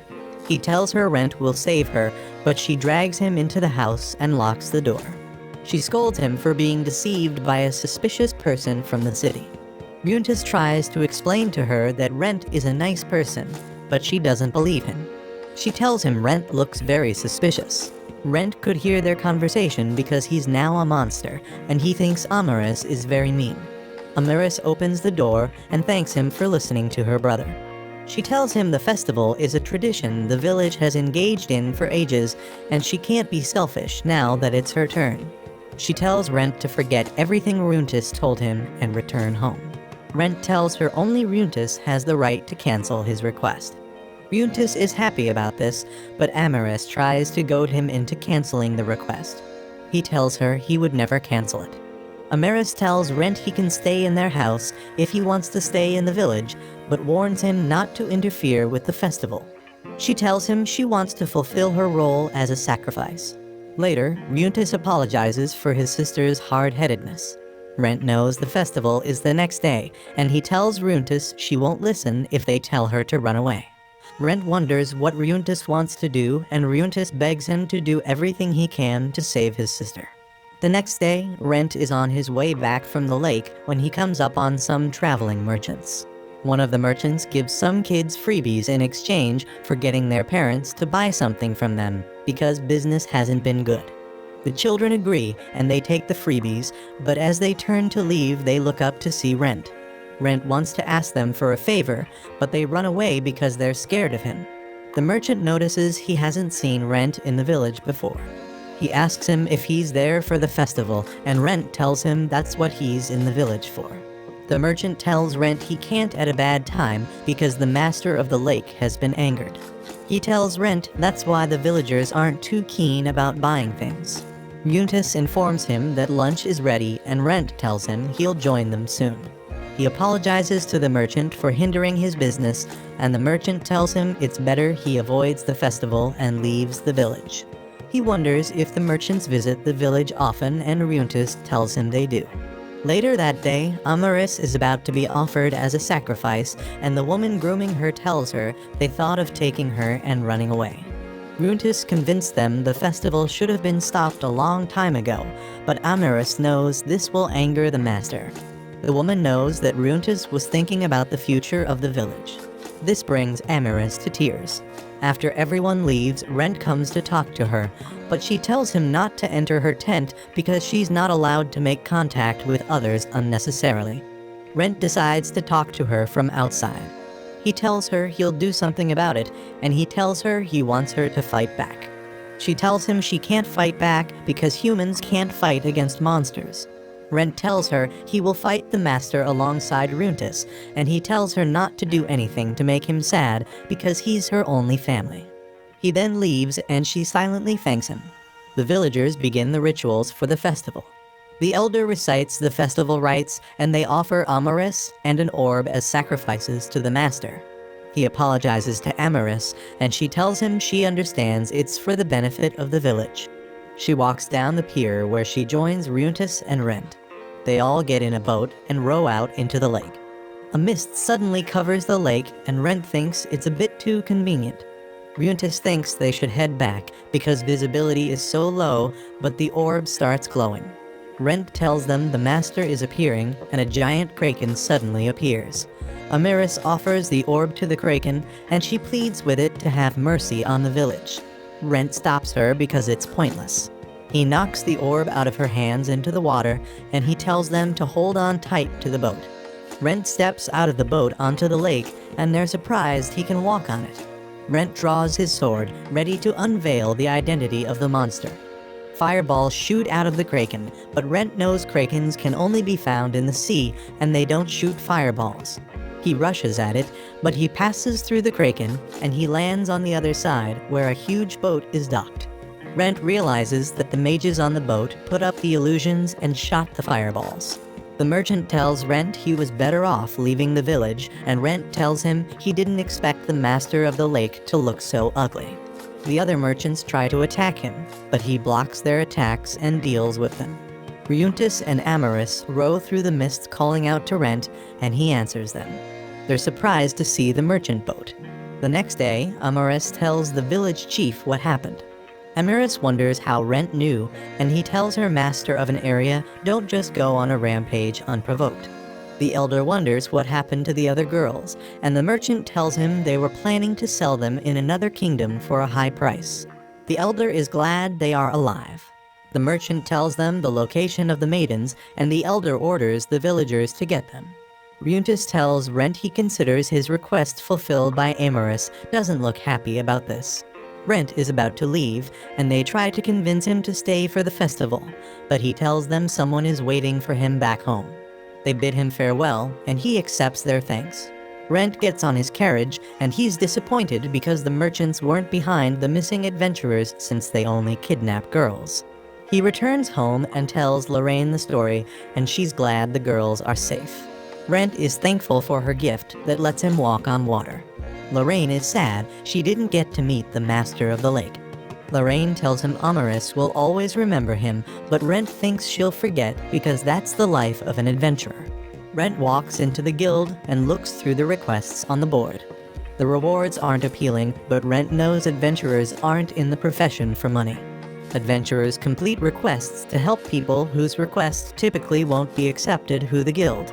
Sheila wonders if Rent is interested in any of the requests, but he tells her he's keeping his promise of not visiting labyrinths anytime soon. Sheila wanted to help him find a request he can complete easily, and he wonders if anybody has taken up the bronze coin request. Sheila tells him the task is a pretty difficult one, and he realizes the task is to gather dragon blood blossoms. It is a plant that grows near a poisonous swamp with a legend behind its origins. A dragon fell in love with a human girl, and its blood turned into a crimson flower, which earned the plant its name. Rent doesn't like the lore of the story, but Sheila tells him there are rumors that girls will eternally love whoever presents them with the flower. Rent wonders if the plant can be used as medicine, and Sheila tells him the client plans to use it for its medicine. The children in an orphanage were the ones who put up the request, and they said they need to plant to save someone important to them. Rent decides to take up the request, to the surprise of Sheila. Rent arrives at the orphanage, and he didn't expect the place to be as run down as it is. He tries to use the door knocker, but it comes off the door. He decides to try and glue it back to the door using some slime fluid. He considers using the knockers again, but he decides to knock with his knuckles. A little girl answers the door, and she mistakes him for a debt collector. She tells him their chairman Lillian is currently absent from the orphanage. She tells Rent he'll have to come back another day, but she can't finish her sentence because she looks up at Rent's face. Rent tells her he's an adventurer that took up their request from the guild. The girl apologizes for her misconception and ushers him into the orphanage. He enters the orphanage, and the children wonder who he is. The girl introduces him to everyone as an adventurer, and they all rush to greet him. They ask him different questions, but the girl reminds them not to approach adventurers without caution because they are dangerous. They apologize to her for their behavior. She tells Rent she wasn't referring to him as a dangerous adventurer, but he's glad she's cautious of adventurers. He tells her there are unsavory adventurers out there, and she's right to be cautious of them. He tells the children not to approach any suspicious-looking adventurer, and they take his advice to heart. He's glad they are very honest, which shows how happy they are to be at the orphanage. The girl tells him Lillian is a wonderful person who's very nice to them. Rent tells her she doesn't have to be polite to him because he doesn't mind. The girl wonders if he'll get angry at her later, but he promises not to. He introduces himself as a bronze rank adventurer, and the girl is surprised because she thought only an iron rank adventurer would accept their request. Rent realizes she knows a lot about adventurers, and he wonders if she's the one who put up the request. She tells him she put it up, and she introduces herself to him as Elias. Rent decides to talk to her about the request. He tells her the plant can't be gotten easily. Elias tells him she knows that because the plant is rarely in shops, and even if she finds it in a shop, it's usually very pricey. Rent can see she really needs the plant, and he asks her for details. She tells him she needs him to play along, but he doesn't understand what she wants. She takes him into Lillian's room, and Lillian apologizes for how messy her room is. She tells him she's the administrator of the orphanage, and she introduces herself as the priestess of the Church of the Eastern Sky. Rent introduces himself to her, and she apologizes for the meager reward on the request. She thanks him for taking up the job to clean the cellar since she can't get the children to do it because monsters spawn in the cellar. She gets into a coughing fit, and Elise tells her to get some rest while she fills Rent in on the rest of the details. They leave the room, and Elise tells Rent Lillian's illness is called accumulated malice disease. She tells him Lillian is a divinity user, but because she isn't strong enough, every time she uses her powers, it causes harm to her body. Rent didn't know such a condition existed. Elise tells him a healer looked at Lillian and told her she would need a saint's purification or a special medicine to get cured. Rent now understands that they need the dragon blood blossom to make the medicine. Rent realizes that Lillian doesn't know about her illness, and Elise tells him if she knew, she would have another priest take over her position. Rent realizes if that happened, Lillian would accept her fate with her illness, and he decides to help Elise get the plant before that happens. Elise thought that no one would accept the request, so she thought of becoming an adventurer and trying to get the plant herself. Rent is surprised by this. She tells him she's adept with mana abilities, but he can see she doesn't have time to train. Rent promises to obtain the flower, and she thanks him, but he decides to clean out the cellar first. He walks into the cellar, and Elise follows him. He tells her she doesn't have to follow him, but she wants to watch him take out monsters. He decides to give her a dagger so she can protect herself. Rent tells her there are monsters in the cellar, and she's surprised by this. The monster rats are larger than their usual size. Rent uses his divinity ability, and the leader of the rats orders the rest of the rats to run away.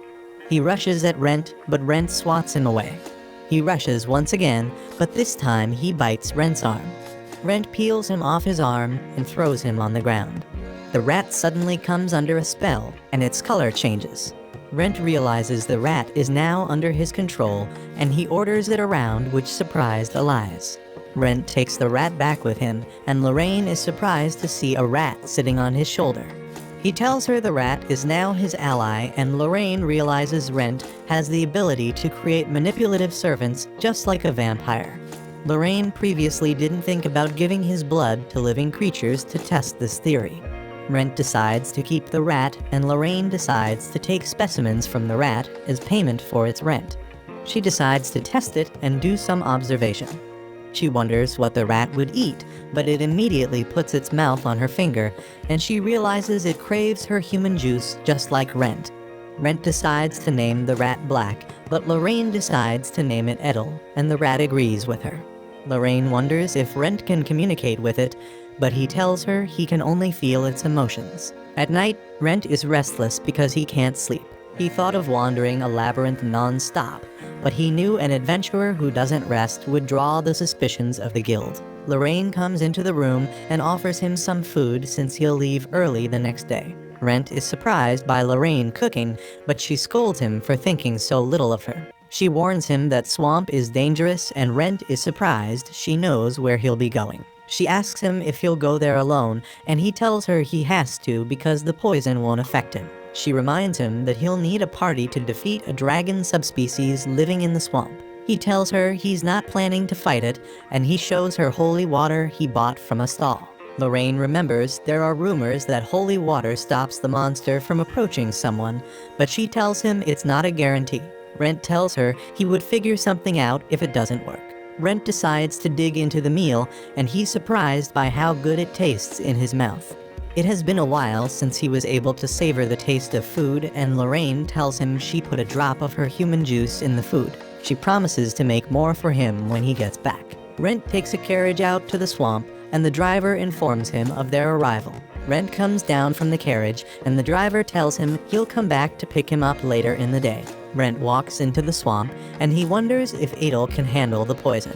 He knows he'll be able to use his divinity to purify Edel if he's affected by poison, so he decides not to worry about it. Rent follows the path put by other adventurers who didn't want to take a step into the swamp since it's full of poison. Suddenly, several goblins notch arrows and fire at Rent, but he blocks them. Rent knows that monsters in the wild are much stronger than those in the labyrinth. These wild monsters tend to attack in packs and have knowledge about weapons, but Rent is much stronger, and he's convinced he can take them down. He rushes at them and takes down a group with one single swipe of his sword. He takes down the other group with another swipe to defeat all the goblins. Rent walks further into the swamp, and he's happy to be an undead because he's resistant to poison. He thinks he would not mind living as an undead for the rest of his life, if he can bear with his new appearance. The wooden path suddenly breaks and Rent falls into the poisonous swamp. A swamp shark uses that opportunity to rush at him, and he fights them off, while Edel spectates while relaxing. Rent defeats the sharks, and he decides to keep his guard up from then on. Rent picks up Edel, disappointed in him for being so nonchalant. Sheila thanks Lorraine for the food because it was delicious, and Lorraine tells her Rent said the same thing. Sheila is surprised Rent is eating normal food since he's an undead, but Lorraine tells her she mixed her human juice with his meal.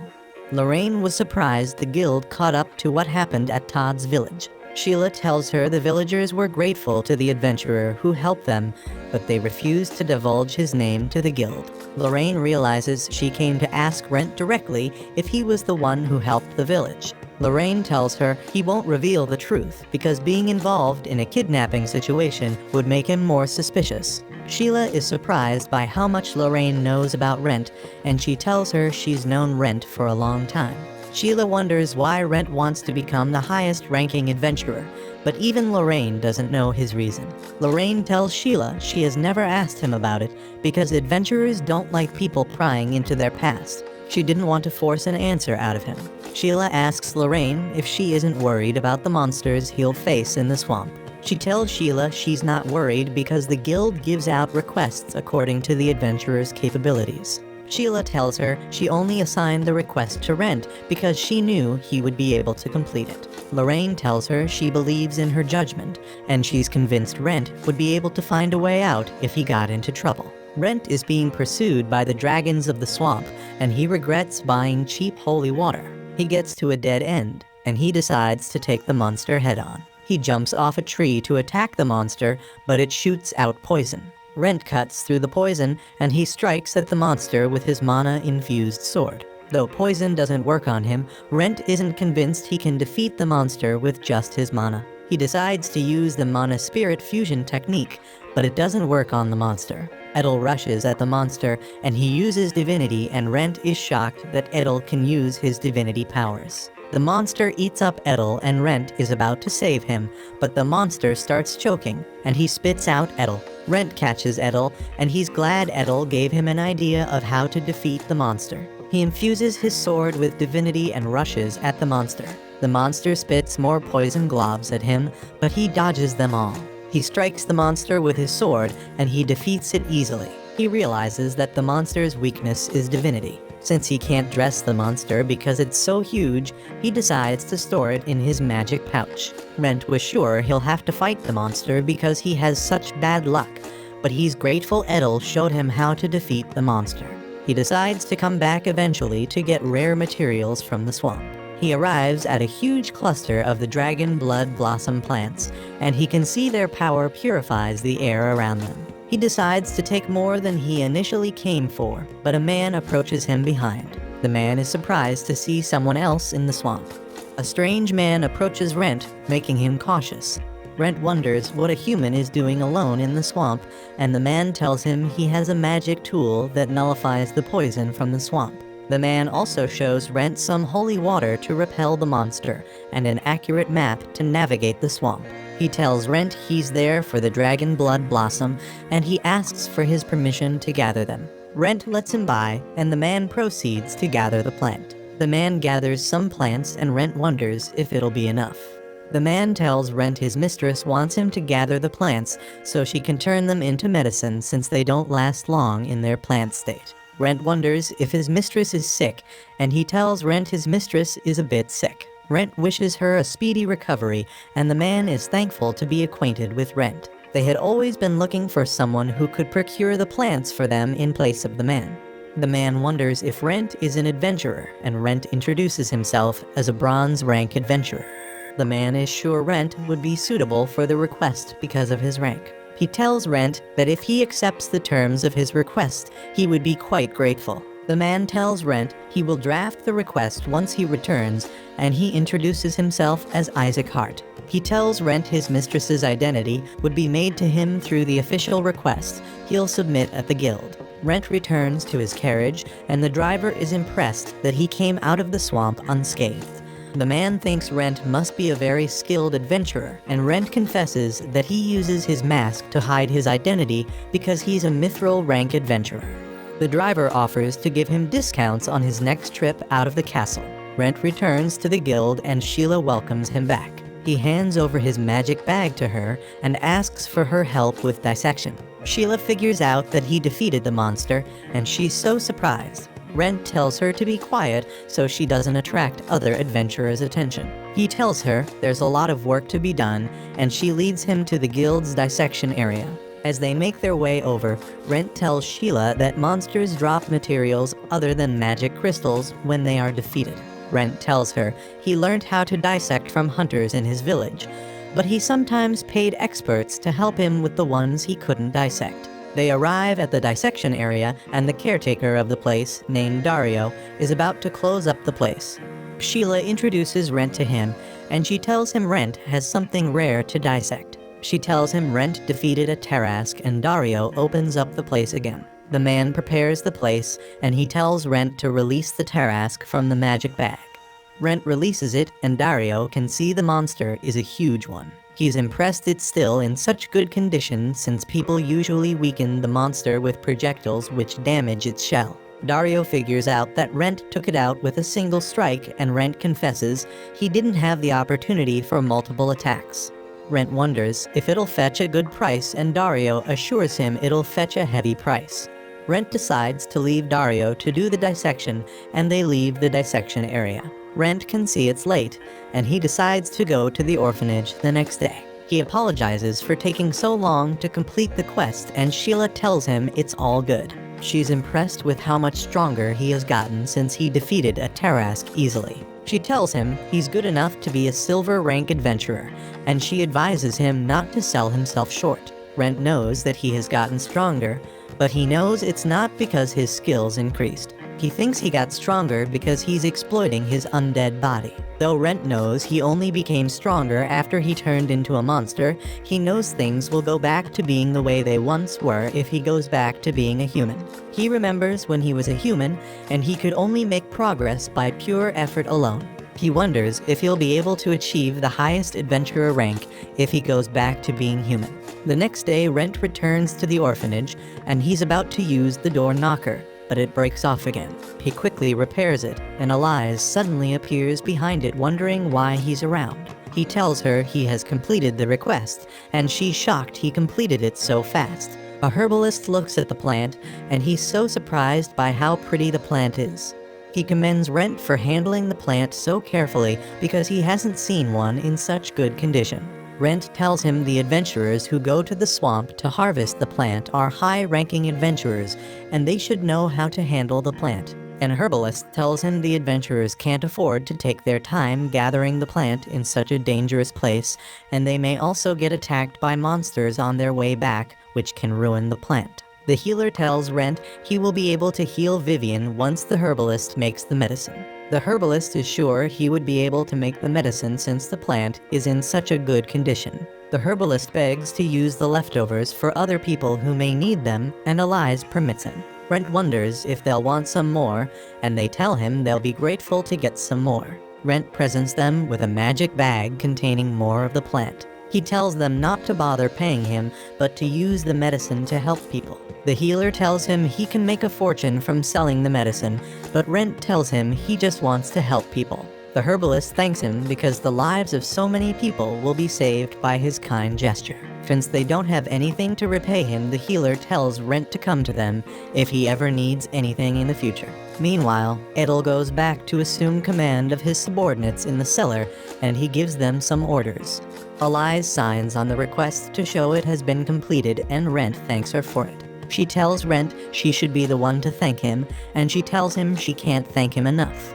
She had made up her mind to become an adventurer, and get the plant herself if no adventurer took up the request. She tells him it would have been impossible for her to get it, and Rent wonders if she would still like to become an adventurer. She tells him she wants to become an adventurer now more than ever because he has inspired her. She wants to become an adventurer like him who works to make people happy. She hopes she'll be able to repay him someday, but she doesn't think he'll ever need help.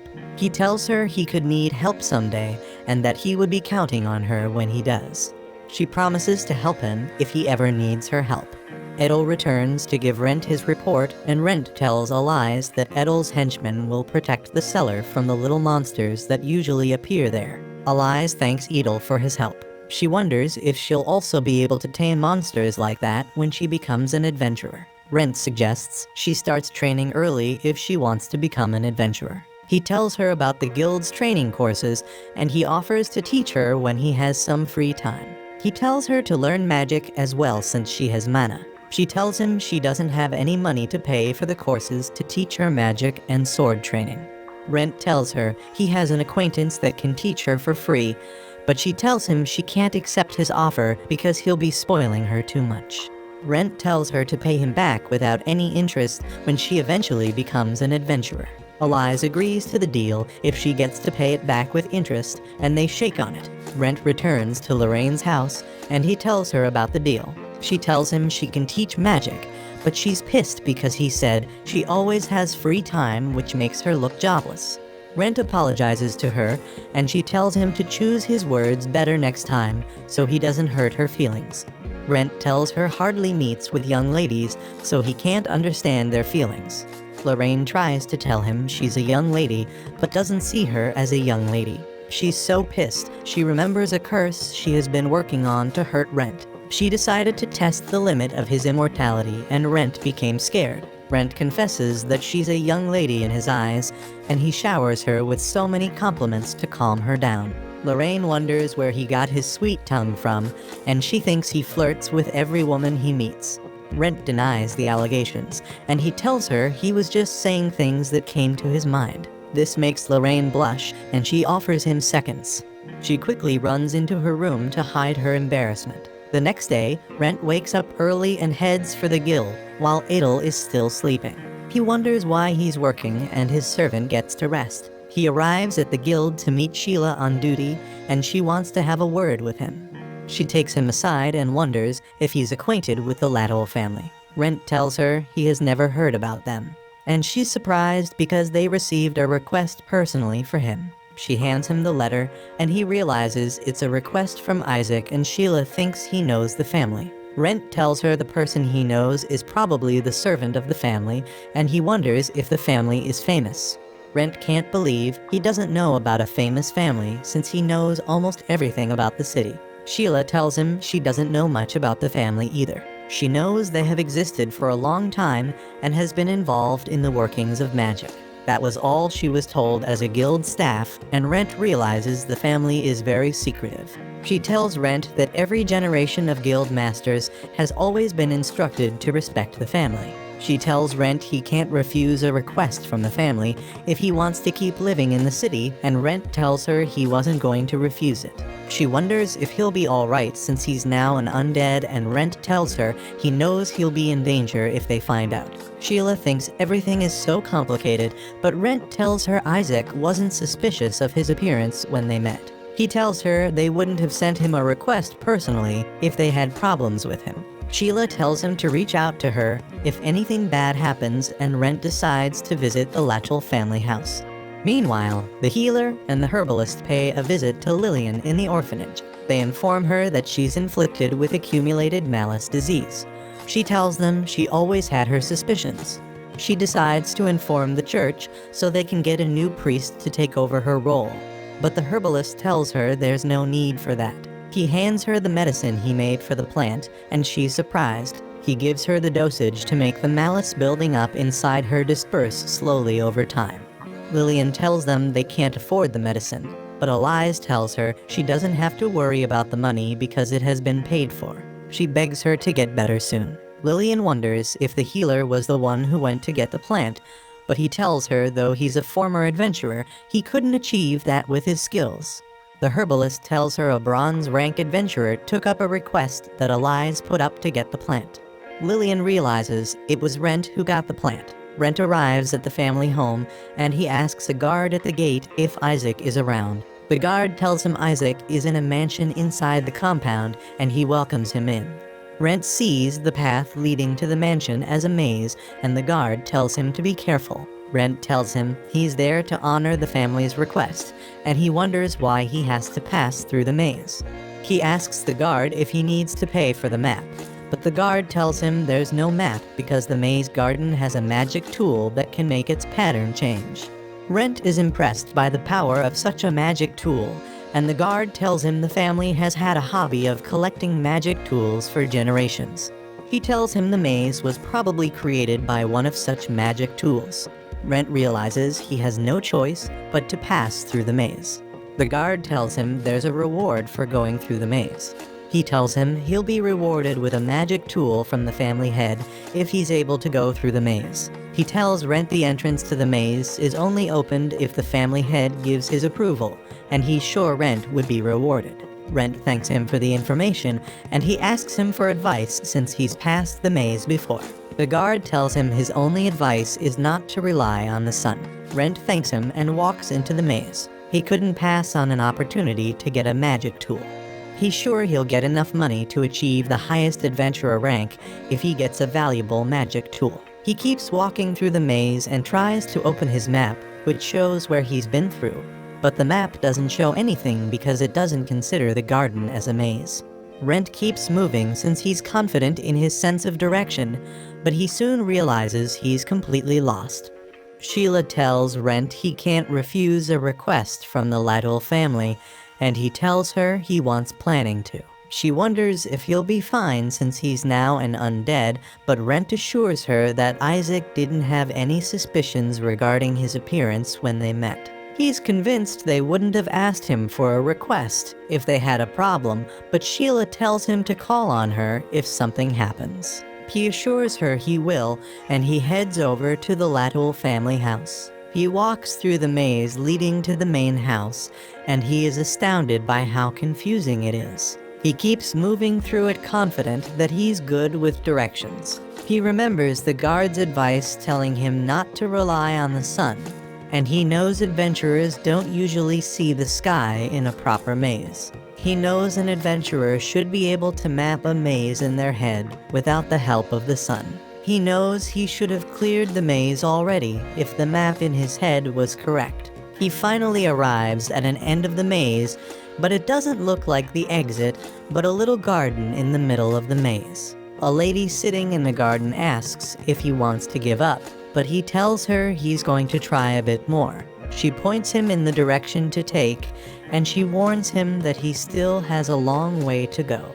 She welcomes him to have some tea with her for a bit if he wants to take a break. Rent decides to take up her offer, and he figures out that she's part of the Laddle family. She pours him some tea, and Rent realizes that the teapot and the pitcher are both magical tools. He asks her about the tree leaves she's supposed to use, but the lady tells him the teapot can recreate any tea it had poured before even without the leaves.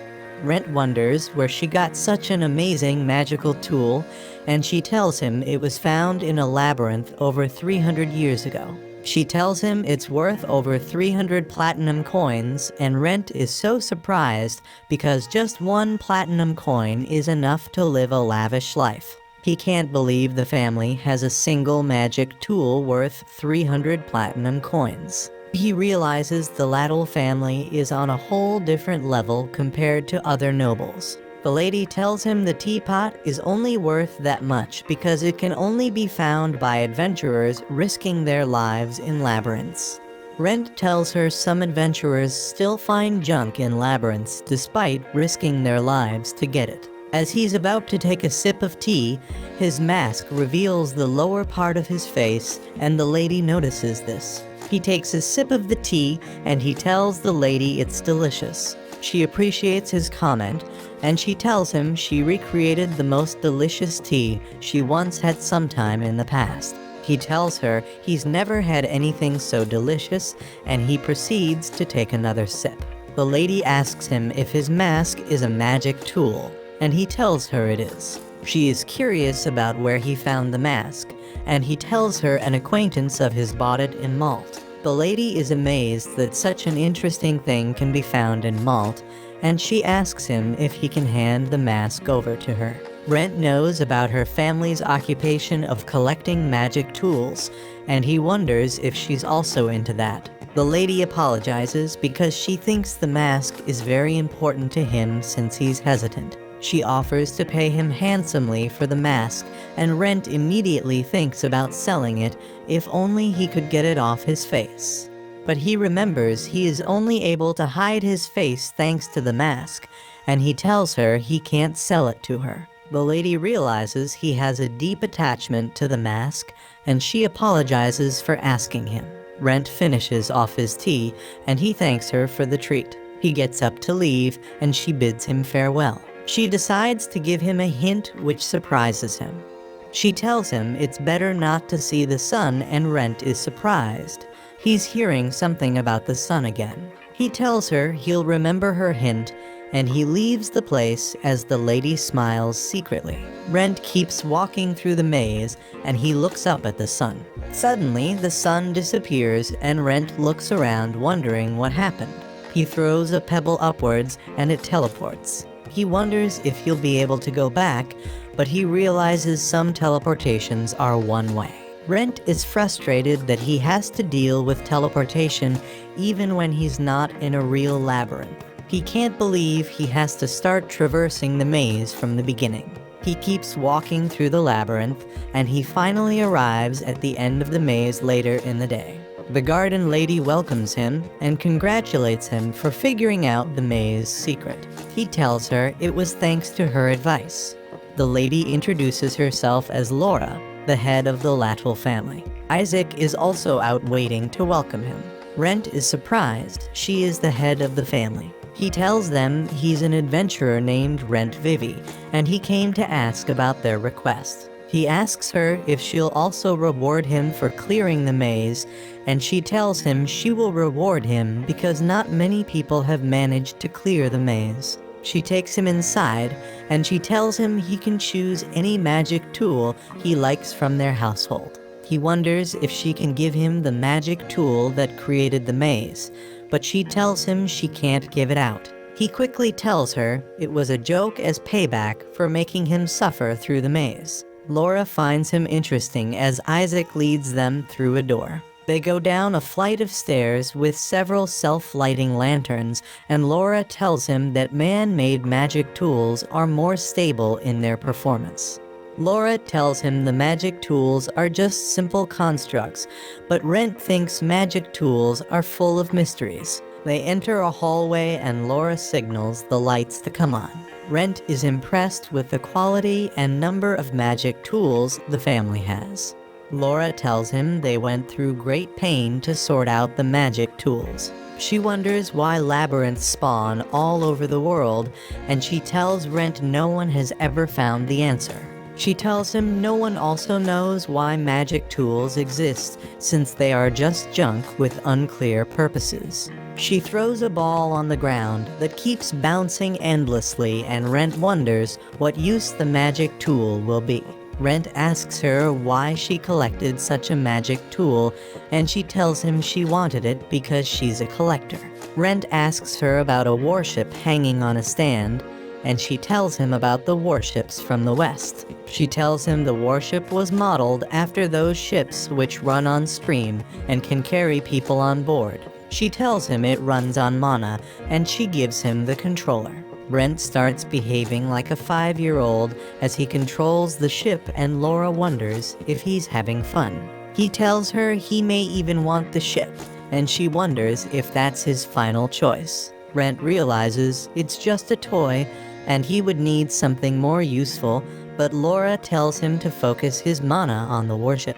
He does so, and his consciousness suddenly transfers to it, which amazes him. Rent tells her the mana consumption is too harsh. She tells him the warship was found in a labyrinth, and the warships if the West was modeled after it, but they used a different source to make it work since they couldn't use mana. Rent thinks the warship can be good for scouting, but he realizes he can't fly it far because of his mana limit. Rent decides to keep looking, and as they move through the hallway of magic tools, one tool lights up that catches Rent's eye. Laura tells him the tool lights up whenever something approaches, and Rent thinks it's both a useful tool and an inconvenient one. He picks up a picture frame that looks normal, and Laura tells him to press the button on the frame. He presses the button, and the images on the picture come alive, which makes Rent drop it. Rent touches a magic tool by accident that absorbs his mana and begins to glow.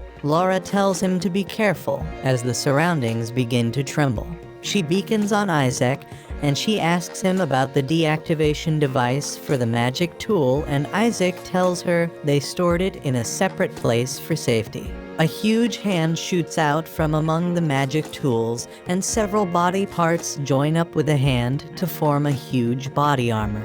Rent can't believe his eyes, and he unsheathes his sword, ready to face the armor golem.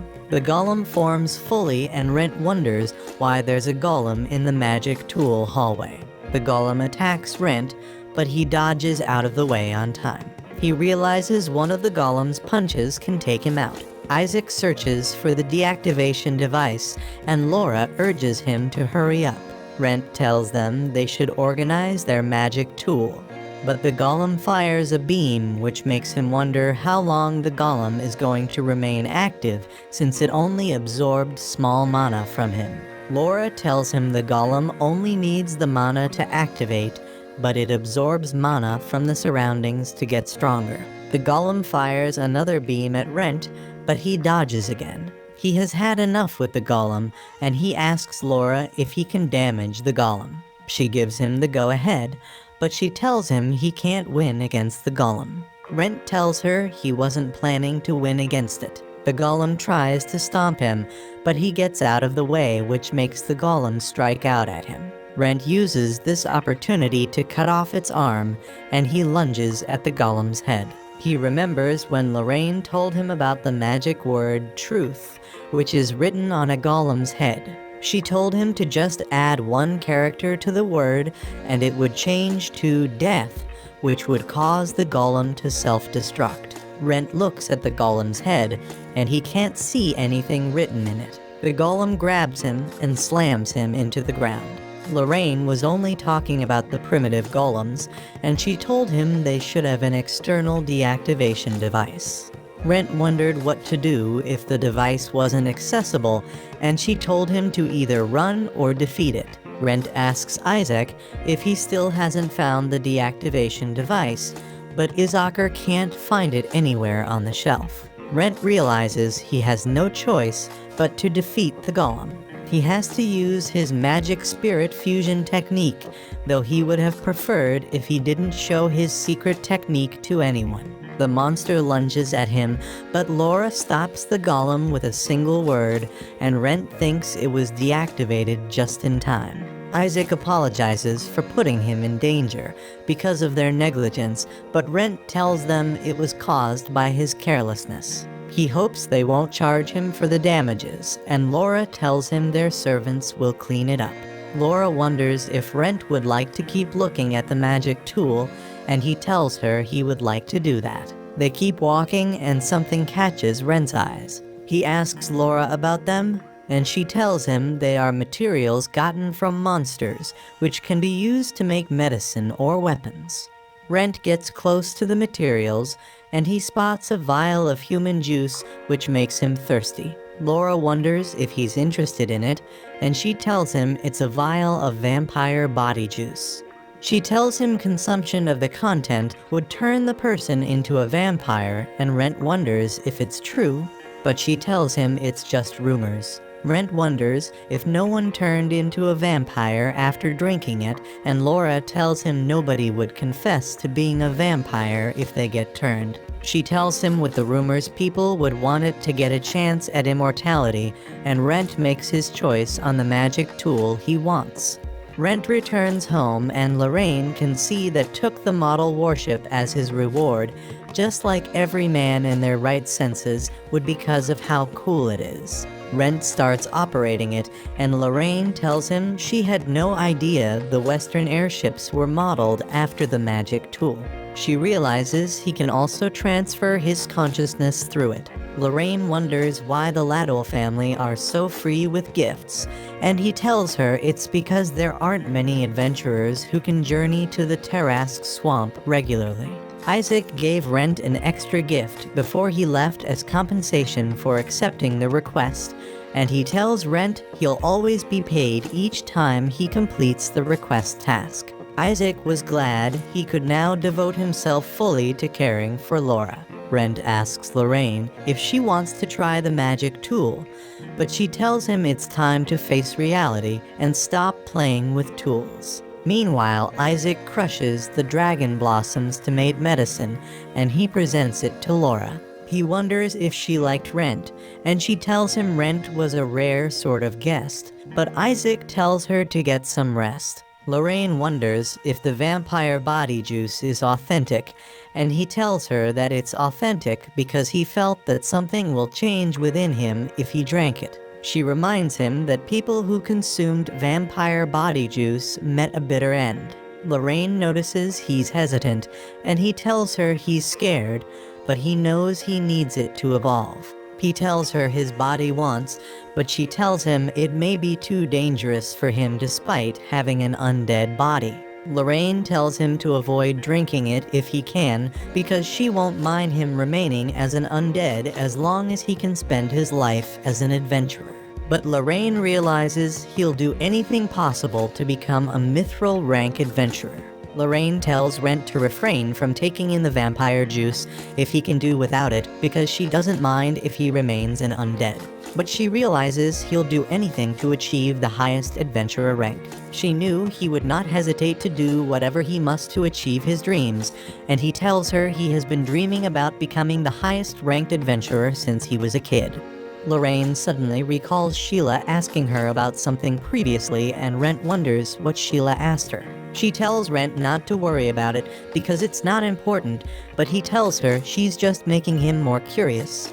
He tries to press her to tell him, and she finally gives in, but she tells him he doesn't have to answer the question if he doesn't want to. Rent is surprised because he thought Lorraine already knew all about him, but Lorraine tells him she's yet to uncover a lot of mysteries about him.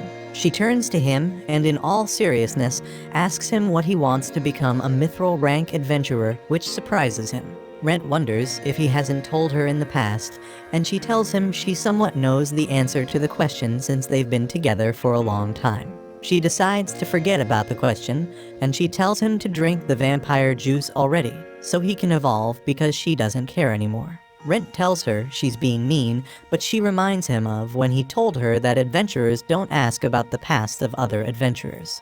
Though Lorraine is convinced that Rent doesn't have a shady past, she decided to hold back a bit after she told him that. Rent tells her there's nothing interesting about his ambition, but he's never had the time to tell her about it. He sits on the couch, and he solemnly tells her his ambition is for revenge. He tells her it's not all about revenge because he once wanted to become an adventurer who could prevent tragedies. He tells her he comes from Hathara, which is a village located deep in the mountains on the frontier. His father was tasked with doing the trades and the errands of the village. They first took Rent out of the village on a carriage when he was only 5. Rent was intrigued by the outside world, and he loved looking at animals moving across the fields as they passed by with their carriage. Jinlin wondered what kind of place the town they were going to will be, because there were a lot of things they were yet to see. She expressed her optimism to see the village, but Rent told her he was scared because the town would hold a lot of people and they could be cowards. Jinlin was disappointed he was such a coward, and she told him he won't become an adventurer if he remains in a state of cowardice. She told him she wanted to see everything the world had to offer when she became older. She was eager to see a waterfall, a city surrounded by water, or a castle that can disappear just like a mirage. She told him the Earth was home of many interesting places, but Rent told her the places she mentioned sounded dangerous. She promised to become strong and protect Rent. He tells Lorraine he was very reserved when he was younger, and she's surprised because she thought he was training every day with a wooden sword when he was younger. He tells her it was Jinlin who was doing that. Jinlin took him all over the town, and they always got scolded by the different grandmas who lived in the town. Rent confesses that those were fun times in retrospect, which surprises Lorraine. He tells her they were attacked by a monster on their way back from their journey outside the village. The monster destroyed their carriage and their grandma was hurt. She told them to run to safety so they don't get hurt, but Jinlin just keeps shouting her name. Rent looked over at his unmoving parents as they lay in the ground, and this brought tears to his eyes. The monster came out of the forest in front of Rent, but he was too terrified to do anything. Jinlin quickly grabbed him, and they ran away from the scene. The monster moved in a different direction, and though Rent knew it was cold to leave everyone else behind, he was sure it was just both of them left alive. They kept running till they were exhausted, and Jinlin was convinced they were safe. They suddenly heard some footsteps, and the monster appeared on a ledge above them. The huge wolf monster leapt off the ledge, and Rent could tell the monster was cruelly toying with them. The wolf turned towards them and lunged at Rent, but Jinlin pushed him away just in time to save him. Rent watched as the wolf took down Jinlin, and he wondered why she took a hit for him. She reminded him that she said she would always protect him, and she told him to become stronger. The monster was about to take Rent down also, but an adventurer appears out of nowhere to protect him. Rent watched with awe as the adventurer told him to stay back while he took down the monster. The adventurer rushed at the monster, and a fierce battle commenced between the two. The adventurer tried to take the monster down with one clean swipe of his sword, but the monster evaded his strike. He decided to change tactics and stab at the monster, but the monster caught his sword with its teeth and threw him off balance. The adventurer then jumps into the air and lands a powerful attack in the ground, but the monster jumps to dodge it. The adventurer was surprised the monster was still looking for a fight, even though it was hurt. The monster then suddenly turned back and ran away. The adventurer walked up to Rent wondering if he was okay, but Rent wondered why the adventurer didn't come sooner. The adventurer admitted his fault, and he apologized to Rent, but Rent was too overcome with grief to accept his apology. Rent tells Lorraine the adventurer helped him bring back the bodies of his family to the village. After the incident, Rent began training under a tree, and the adventurer paid him a visit one day. He took the opportunity to ask the adventurer how he could become one, which surprises the adventurer. The adventurer wondered why he wanted to know, and he told the adventurer he wanted to carry on the dream of his friend. The adventurer asked him his age, and Rent told the adventurer he was 5 years old. The adventurer told him he could only register at the Adventurers Guild when he turns 15, and he urged Rent to train hard in the village before then. He told Rent to learn now to fight monsters and study. He also told him to study herbs and plants while also learning some survival skills. He told Rent to convince the village herbalist and warrior to take him as their apprentice. Rent was surprised that the adventurers didn't just wish him good luck and leave him to his fate. Rent wondered if he would become an adventurer if he did all the adventurer asked him to do, and the adventurer told him it's not a guarantee, but it's a starting point. He told him the rest would depend on his effort. The adventurer told him his name was Wilfried Rucker, a mithril rank adventurer, and told Rent to remember that. The adventurer told him to look for him once he became an adventurer, and though the adventurer wasn't sure where he would be in 10 years, he was sure he'd still be an adventurer if he was alive. He told Rent not to lose his life until he achieved his dream. Lorraine is surprised Rent went through all that as a kid, but Rent tells her it's a common story in frontier villages. Lorraine isn't sure if Rent is lucky because being saved by a mithril rank adventurer is very rare. Lorraine realizes his kindness was influenced by the adventurer. Rent tells Lorraine the adventurer was king because he realized Rent had a goal and the will to achieve that goal. Lorraine now understands why the adventurer gave him intrinsic details about becoming an adventurer. Rent promises to defeat the monster who took the lives of his family and friends, and to become a mithril rank adventurer just like Wilfried. Lorraine realizes it has been 20 years since his encounter with the adventurer, and Rent is disappointed that he's still stuck in the bronze rank. Though Rent was scared of losing his life, he was even more scared of giving up. Lorraine realizes his hesitation was an act, but she promises to give him a befitting burial if he loses his life. He tells her to incinerate him if he starts acting weird, but Lorraine prays she doesn't have to resort to that. Rent uncaps the bottle and his mask automatically changes to reveal his mouth. He empties the bottle into his mouth and Lorraine stands waiting anxiously. He tells her he's alright for the meantime and she's relieved. She thinks the vampire juice may be fake, but suddenly Rent begins to have a serious mental attack. He screams while clawing at his head and then throws up a purple liquid. Lorraine begs him to land on, but he suddenly screams with chilling agony. Mentally, Rent couldn't understand why his body felt like it was being recreated from scratch, and he hoped he wouldn't become a monster. He suddenly hears Lorraine's voice calling out to him, and she reminds him of his goal. She begs him to come back alive, and Rent struggles to free himself from his mental bondage. Clope is making a sword on his anvil, but he realizes it won't be worth much without some orichalcum. His wife tells him he doesn't have to work so early in the morning, but she figures out the sword he's working on is for Rent. She's confused because Clope recently gave Rent a new sword, but she figures out that Rent has gotten a lot stronger. She encourages her husband to make a befitting sword for Rent. The children at the orphanage play a game outside while Elise is doing some cleaning. She practices her sword movement with her mop, and Lillian teases her about being a strong knight. Elise tells her she needs to be in bed resting, but Lillian tells her she's feeling better. She decides to have breakfast with the children, and Elise is sure everyone will be overjoyed to have her at the table. Lillian thanks Elise for her efforts to make her healthy, but Elise tells her everyone contributed to make sure she became well.